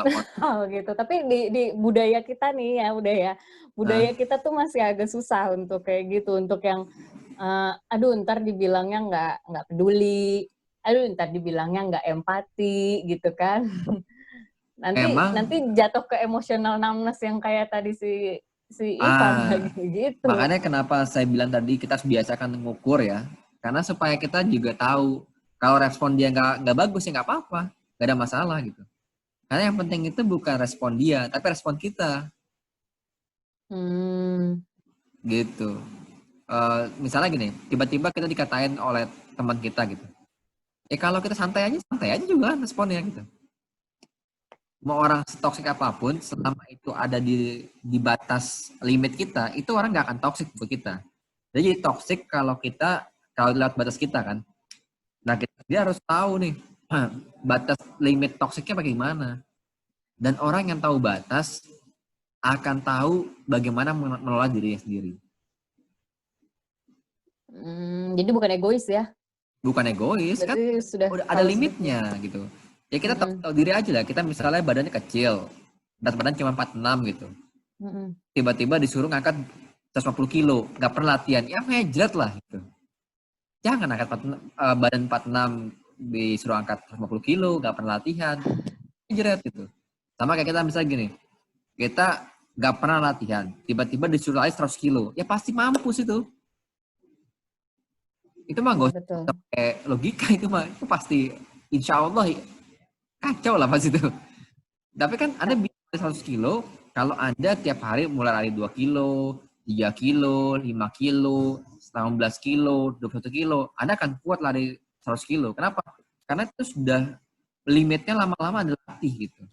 Nah, kenapa kita mesti tahu limit kita? Supaya kita tahu gimana cara bagus. Kapan kita bilang enggak gitu kali ya? Iya, kan kalau orang Indonesia bilang kan susah ngomong enggak. Makanya dilatih. Nggak enak, nggak enakan. Makanya dilatih. Berarti sekarang kalau dia ngomong enggak ya udah gitu. Nah, terus ada lagi nih pertanyaan nih udah dari Mas Aditya Sino Haji. Saya sekarang jatuhnya kok jadi pasrah ya, Dok, karena profesi saya adalah salah satu yang butuh waktu untuk bangkit. Mau masak, jahit, atau jualan saya nggak bakat. Ini normal nggak sih? Mungkin kan tadi udah bilang ada yang usaha bisnis bisa di-convert ke yang tadi bikin face shield, APD, segala macam. Tapi kan nggak semua orang bisa melakukan itu. Nah, untuk yang nggak bisa tuh kayak gimana? Mungkin Mas Adit bisa unmute kalau misalkan pertanyaannya aku jelasin ke Uda Irfan kurang begitu jelas. Masih ada nggak Mas Aditnya? Sambil nunggu Mas Adit, gimana sih kalau saya pasrah begitu? Bagus justru pasrah. Lah iya bagus itu. Yang bahaya kalau Anda depresi. Tadi gitu. mana sih yang pasrah sama apa tadi bedanya menempasrahkan diri dan tidak berdaya? Masih pasrah ya. Kalau masih pasrah nggak apa-apa, bagus itu. Oh itu Mas Adit tuh, masih ada Mas Aditnya halo. Udah, gimana, Dok. Mas? Iya. Kayaknya sih ya. Seperti itu aja, Dok. Jadi kayaknya kan karena profesinya memang spesifik saya. Profesinya apa? Kebetulan fotografer. Saya fotografer. Iya. Oke. Karena kan kalau fotografer sekarang kan eventnya juga nggak boleh. Ada, nggak boleh. Nggak boleh. Jadi jatuhnya Dok, saya tuh malah pasrah gitu. Ya udahlah, terserah gimana nanti aja. Yang ada aja dinikmatin sekarang gitu di jalan. Enggak bener itu. Jadinya kok saya tapi sepertinya kok kelihatan nyerah gitu, Dok, kayak nggak punya harapan apa-apa lagi gitu. Kalau yang nyerah itu kalau Anda mengatakan gini, ya saya pasrah, saya mati aja. Nah, itu nyerah. Tapi kalau Anda masih mengatakan ya udah saya pasrah, saya nikmatin, itu Anda nggak nyerah. Itu Anda sedang memberikan jeda bagi diri Anda untuk melihat gitu. Kayak saya sekarang nih, konsultan. Saya punya perusahaan consulting. Udah gak ada tuh proyek selama 1-3 bulan ini. Lah apa yang saya lakukan? Isi webinar aja sekarang. Betul. Saya nikmatin aja. Tapi ya alhamdulillah pendapatan nggak turun juga ternyata kok gitu. Ada penyesuaian, tapi ternyata malah kemarin saya masih ngurusin klien psikotes online. Dia perusahaan consulting ya. Malah ngajakin bisnis. Ada orang ngajakin bisnis di kala krisis coba. Nah, apa yang saya lakukan tadi, selama kita bedanya antara pasrah dengan tidak berdaya, adalah kata akhirnya itu. Kalau tidak berdaya, Mas Adit akan ngomong begini, ya udah deh, saya pasrah, saya mati aja, itu nggak berdaya. Tapi kalau Mas Adit masih ngomong, ya udah deh, saya pasrah, saya nikmatin aja, itu Mas Adit sedang ngomong ke diri sendiri, oke, kita ambil jeda, tarik nafas, cari peluang. Kira begitu. Kan bahasa lainnya begitu sebenarnya. Oke, Dok. Masuk akal. Masuk akal. Jadi semangat nggak, Mas? Aku sih Ada kalau curhat semangat. sama Uda Irfan biasanya semangat karena dia bisa merubah kalimat-kalimat negatif itu berubah menjadi positif. Bukan Benar. bukan apa sih, kitanya sih, akunya yang kurang ilmu. Jadi kayak tadi, aduh ini kayak gini gimana? Ternyata pas lagi udah di itu nggak apa-apa. Itu bagus. Oh, bagus ya. Berarti langkahnya udah benar ya, pathway-nya ya. Makanya mungkin konsulnya kepada yang ahli, jadi biar tahu sesuai jadwal apa enggak. Kayaknya saya bakal ngerepotin Dokter Rani nanti di grup ini atau di chat. Tapi gini, tadi aku ngelihat slide yang nomor berapa dari punya Uda Irfan bahwa ke sana ya aku nangkepnya yang bisa menyelamatkan kita itu adalah hal-hal seperti cinta, keluarga, silaturahmi, koneksi, seperti itu karena kita makhluk sosial. Ini ada kaitannya juga sebenarnya di masa corona ini dibikin, sekarang kita punya Zoom, punya webinar, itu kalau berdasarkan pendapat saya pribadi itu sangat membantu sih. Karena ya contoh lah kayak sekarang, mungkin kurang lebih udah sama perasaannya sama saya nggak bisa ngapa-ngapain misalkan. Tapi dengan difasilitasi oleh JCI Jakarta atau apa sih institusi kita yang lainnya untuk bikin webinar seperti ini nambah imun loh untuk ketemu teman-teman, 80 orang ketemu muka. Selama ini kan di rumah kan nggak ketemu siapa-siapa selain orang rumah aja.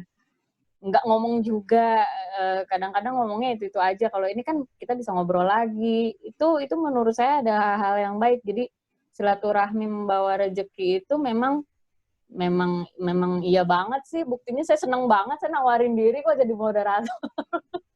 bukan diminta kadang-kadang. Jadi memang ya teman-teman mungkin kalau yang tadi ada agak-agak udah mulai ke emotional numbness atau mulai kesepian, ya calling lah teman-teman yang di WA-nya yang banyak. Jadi sekarang nggak usah baca-baca berita-berita yang nggak jelas lagi tentang COVID. Mendingan ngobrol yang jelas aja sama teman-teman yang lain gitu. Ya contohnya kayak gini kan banyak kan JCI juga bikin acara. Ada pertanyaan lagi nggak ya yang nambah? Ini dari Mbak Dita apa nih? Mental health diri kita sendiri terhadap orang lain di masa pandemi ini. Sebetulnya masa new normal ini apakah sudah aman belum ya? Karena terus terang malah banyak teman-teman di lingkungan saya malah merasa lebih worried. Ini sebelum ditambahin sama Uda Irfan, aku mau menanggapi secara istilahnya medis dulu ya. Ini kalau dibilang new normal kan dipaksakan. Jadi fasenya kalau bisa dibilang keadaan kondisi kita yang sekarang nih di Indonesia, ya sudah, kita nggak bisa bikin regulasi kan ya udah ya, untuk kontrol kita bukan presiden negara ya. Udah dikasih ketentuan disuruh new normal, mau kayak gimana kita jalanin. Sekarang baliknya ada di diri kita sendiri. Ya emang kalau dikasih mall buka gitu, terus dikasih apalah segala macam jalan kan nggak mesti kita ngeladenin itu semua kan. Ya tetap aja sih ngelakuin protokol kesehatan, kalau saya rasa sih kayak gitu. Jadi kalau ditanya bahaya nggak sih sebenarnya new normal? Kalau menurut aku pribadi bahaya kalau kita nyikapinya terlalu kayak karet dilepas gitu. Kemarin udah dipuasain lama gitu, jadi giliran keluar norak gitu. Nah itu yang bahaya. Karena jujur aja aku kan masih praktek ya di mana di klinik. Justru yang kita hadapin sekarang itu jauh lebih agak-agak deg-degan sih. Soalnya habis lebaran kurvanya naik terus, Bo. Dan di Jawa Timur dokternya makin banyak yang meninggal. Jadi kalau saya di tempat kerja saya, karena saya bidangnya kesehatan, saya selalu bilang sama teman-teman, jangan kendorin protokol. Jangan yang sana new normal, kita ikutan new normal. Jangan, tetap aja sama, tetap APD level 2. Jadi mau orang bilang kita tetap kayak astronot kerja, ya nggak apa-apa. Yang penting itu yang menurut aman buat kita. Itu kalau dari segi kesehatan sih udah. Kalau dari segi kesehatan mental mungkin udah bisa nambahin terkait, ya ini kan new normal kan kita semua udah tahu lah ya. Sebenarnya ini kayak bohong-bohongan gitu ya. Terus kayak orang minta surat sehat, PCR, swab, aku tahu secara ilmunya gitu loh bahwa itu tuh nggak bener caranya. Pemerintah tuh ngambil keputusan itu tuh dari mana juga nggak ngerti dibisikin siapa, tapi ya begitu adanya gitu loh. Ya, itu kadang-kadang kita nyikapinnya gimana ya? Dipikirin terus ya stres gitu kan. Gitu udah. Ya memang kalau secara medis ikuti protokol medis. Jadi ilmu itu kan insya Allah nggak bohong ya. Ilmu itu kan selama ilmu itu diikuti benar ya, itu asal juga akan benar. Jadi kalau protokol medis saya kayak lari aja saya masih pakai masker. Jadi kalau ketemu orang saya tutup tutup ini saya, terus kemudian saya juga lari saya batasin setengah jam sampai sejam.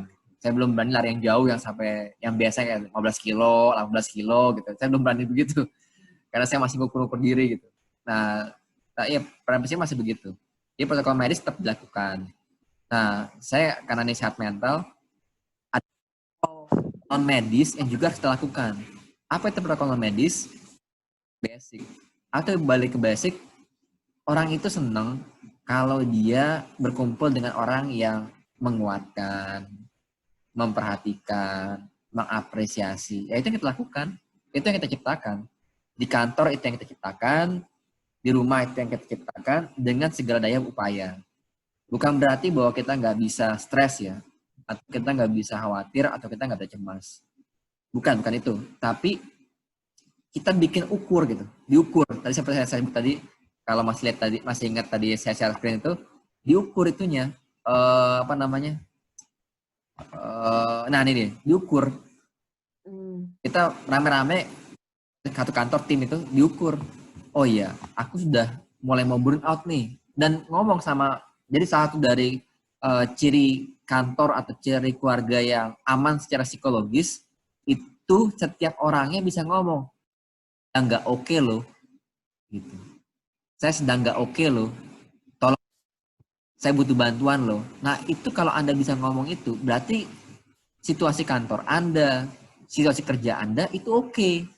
Kenapa? Karena setiap orang bahwa ada skala yang berbeda-beda yang dirasakan oleh tiap orang. Dan setiap orang memahami bahwa ada kala kita naik dan ada kala kita turun. Itu yang paling penting sebenarnya dalam kondisi kemana. Kondisi kita nggak bisa kontrol. Tadi seperti yang tadi bilang, kita bukan presidennya, kita bukan gubernurnya, kita bukan wali kotanya. Yang kita harus lakukan adalah sebagai keluarga, patuhi protokol medisnya, kembangkan lingkungan yang positif dan aman, lalu cari pola yang kita produktif. Dan jangan banding-bandingkan dengan situasi sebelum COVID. Jangan banding-bandingin. Yang kita harus bandingkan justru apakah hari kita ketemu nih pola yang produktif, apakah tiap hari skala kita itu naik. Itu aja yang kita sekarang fokus. Gitu kira-kira. Kalau dibanding-bandingin, kalau kata udah Irfan, sama aja kayak bandingin mantan ntar ya. Oh iya, jangan bandingin. Jangan move on. Yang asik tuh yang ada sekarang di depan. Nih aku habis dibully nih. Wah, gara-gara ngomong orang bermasalah. Iya, orang memang bermasalah. Kalau tidak bermasalah, malah justru jadi masalah itu sendiri kalau nggak punya masalah, benar. Ini ada, sebelum sesi breakout, ada 2 pertanyaan lagi ya. Kalau boleh ada tambahan satu, tadi mana? Si Setia nanggepin, aku juga pengen tahu sih kalau misalkan udah Irfan nanganin orang psikosomatis dari segi psikolog bagaimana? Karena menurutku ini kalau dari segi kedokteran psikosomatis nih. Terkait pertanyaannya tadi yang self awareness, kalau ketika kita sedang panik, kita hanya perlu menerima aku udah sering coba metode tersebut. Jadi dia udah tahu nerima, tapi seringkali kalau lagi panik nih, lagi kumat, suka dibarengin sama gejala sakit fisik, mulai sesek pusing, vertigo, segala macam, jantung berdebar, pokoknya psikosomatisnya keluar semua. Nah, lama-lama dia jadi stres sendiri gara-gara itu. Kadang-kadang sampai ke rumah sakit. Kira-kira apa yang harus dilakukan ya? Kok saya udah menerima, udah ngikutin caranya orang-orang psikolog bilang, praktisi, psikiater, segala macam, tapi kok masih keluar juga ya gejalanya, kok nggak sembuh-sembuh, itu gimana? Terus yang kedua, bagaimana cara terbaik untuk ngebantu orang tua yang kangen keluar rumah, untuk nggak keluar rumah karena jatuhnya ngomel-ngomel. Nah, ini sih masalah beberapa orang sih kayaknya ya. Kadang-kadang nasehatin orang itu gampang, tapi giliran nasehatin orang tua untuk jaga protokol kesehatan segala macam itu kadang-kadang susah sih memang. Karena ya kadang-kadang kalau sama orang tua ya udahlah, orang tua maunya begitu kadang-kadang gitu. Nah, itu caranya gimana tuh udah. Nah, itu udah abis 2 ini langsung sesi breakout ya. Jadi ada orang pengen diet. Dia sudah ikutin semua protokol diet, tapi nggak pernah turun berat badannya. Anda nggak pernah ngalamin begitu? Karena tidak latihan ya? Bukan. Karena dia tidak pernah melakukan self-awareness terhadap proses diet dia. Ternyata ada aplikasi namanya Fat Loss. Kalau pernah dengar ya? Fat Loss. Mari diulang. Aplikasi namanya Fat Loss. Ini buat teman-teman yang diet ya. Semua teman-teman yang diet yang pernah saya tanyain, berhasil. Saya pakai aplikasi ini dan namanya Fat Loss. Apa sih lakukan oleh Fat Loss sehingga diukur? Itu kata kuncinya cuma diukur. Jadi Fat Loss itu memberikan informasi tentang berapa kalori yang dimakan Anda tiap harinya. Cuma ngomong dan berhasil, itu work gitu. Nah, sekarang secara mudah berapa energi positif yang Anda dapatkan dari tingkah laku tertentu. Gimana cara Anda tahunya? Anda harus bikin catatan. Nggak ada caranya, bikin catatan. Kalau Anda bikin catatan begitu, Anda akan melakukan apa yang Fat Loss lakukan. Fat Loss itu kan sederhananya gimana? Dia mencatat nasi itu berapa kalori, ini berapa kalori. Nah, sama. Kalau Anda punya catatan, Anda akan catat itu. Mengingat mantan, emosi negatifnya -10. Misalnya. Apalagi ya?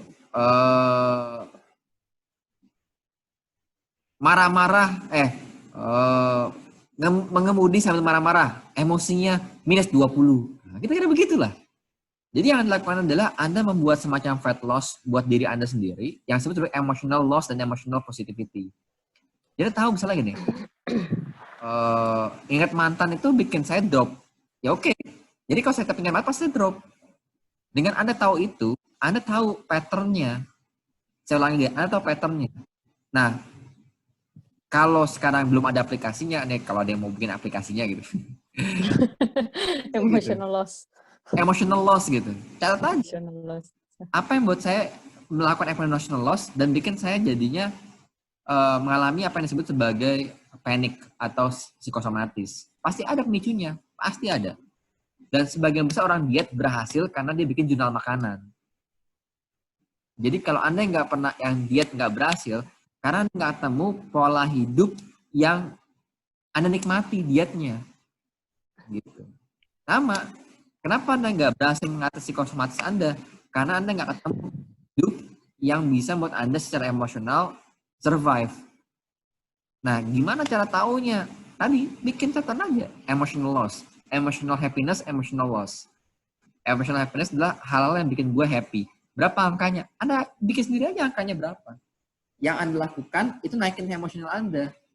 Atau yang Anda lakukan itu nurunin emosional Anda. Gitu. Kalau Anda lakukan kayak begitu, psikosomatis hilang sendiri. Dengan sendirinya. Oke, berarti istilah kuncinya di jurnal ya. Kalau di dunia kedokteran mungkin kalau dalam record pasien, misalkan mungkin kayak ini orang asma, masih asma terus. Tadinya sebulan 3 kali, turun jadi 2 kali, jadi 1 kali. Pasti ada perilaku yang berubah. Kalau perilakunya nggak berubah pasti masih sama. Kumatnya 3 kali juga seminggu gitu. Mungkin stresnya dimodifikasi atau makanannya atau apa gitu ya. Iya, betul. Nah ini Mares mana Mares? Udah jadi mau breakout? Mau Mimira? Ya, bisa setelah untuk ini breakout ada langsung? closing baru setelah closing, baru ada breakout. Iya. Oke. Jadi Ini dikembalikan dulu ke teman-teman, MC. terima kasih. Ya, terima kasih respon pertanyaannya. Mungkin ada beberapa yang belum puas, wajar sih. Karena sesinya juga kita baru kenal baru. Terus ini kalau ada yang nyempil-nyempil sedikit, mungkin masih bisa dibahas di WA sedikit ya Bunda ya. Sisa sih, tadi sih pertanyaannya nggak begitu banyak sih, sisanya paling 1 atau 2 lah. Mungkin nanti bisa dilanjutin di sesi WA. Saya mengucapkan terima kasih kepada Uda Irfan yang sudah memberikan ilmunya ke kita semua. Terima kasih ke ini pemimpin-pemimpin saya semua ini. Ada 2 di sini. Saya pegang 2 bendera soalnya di sini sebagai JCI Jakarta sama Relawan Indonesia Mandiri juga. Makasih Dr. Eka, makasih Elvi Richard, makasih Anti Michael juga. Mudah-mudahan saya mohon maaf kepada teman-teman kalau saya jadi moderatornya agak kurang. Nggak semua pertanyaan bisa diakomodir dan sebagainya. Mudah-mudahan dimaklumi ya. Terima kasih. Assalamualaikum warahmatullahi wabarakatuh. Waalaikumsalam warahmatullahi wabarakatuh. Terima kasih kepada Dr. Irfan Aulia, MPSI, dan Dr. Syafitri Pusparani untuk sesi yang sangat luar biasa menginspirasi. Sedikit menyimpulkan bahwa new normal berarti adanya perubahan terhadap perilaku, nilai-nilai yang baru, dan juga norma yang baru yang bisa dihadapi ketika kita bisa memiliki perasaan yang optimis, resilience, kontrol diri yang baik, dan juga menerima kenyataan yang baik, dan kita bisa merasakan hidup dengan penuh rasa bahagia, hidup lebih bermakna, dan juga hubungan antar sesama yang akan selalu membaik. Seperti itu ya dokter, terima kasih. Baik, acara selanjutnya yaitu ucapan penutup oleh 2020 JCI Jakarta Immediate Past President Mira Maulani.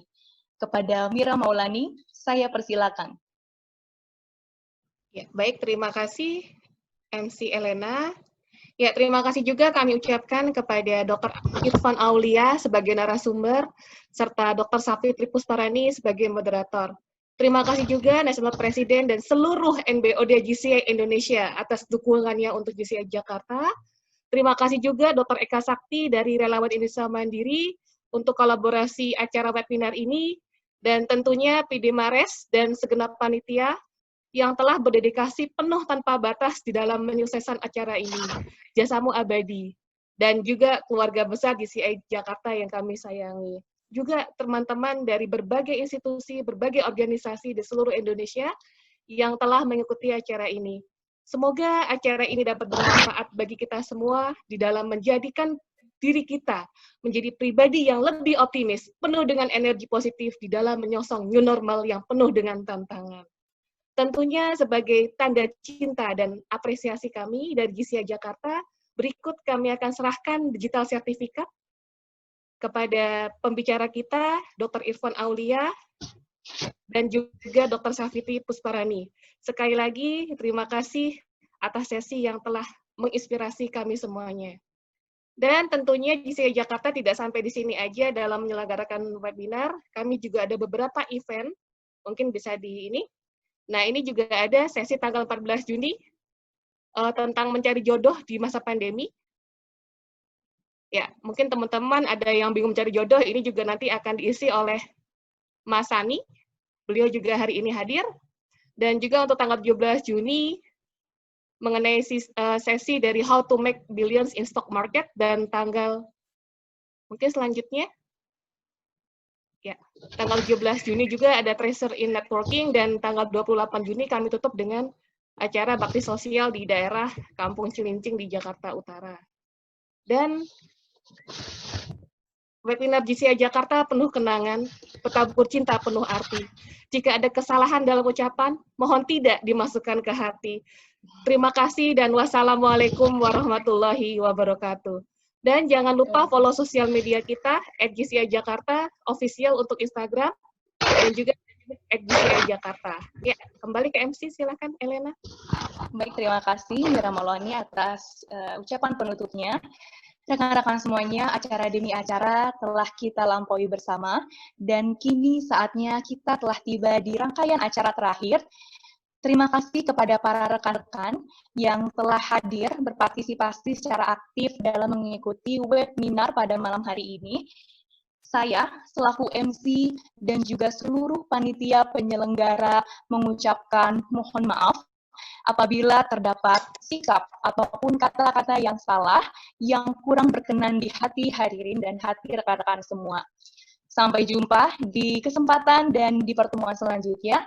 Wabillahi taufiq wa hidayah. Wassalamualaikum warahmatullahi wabarakatuh.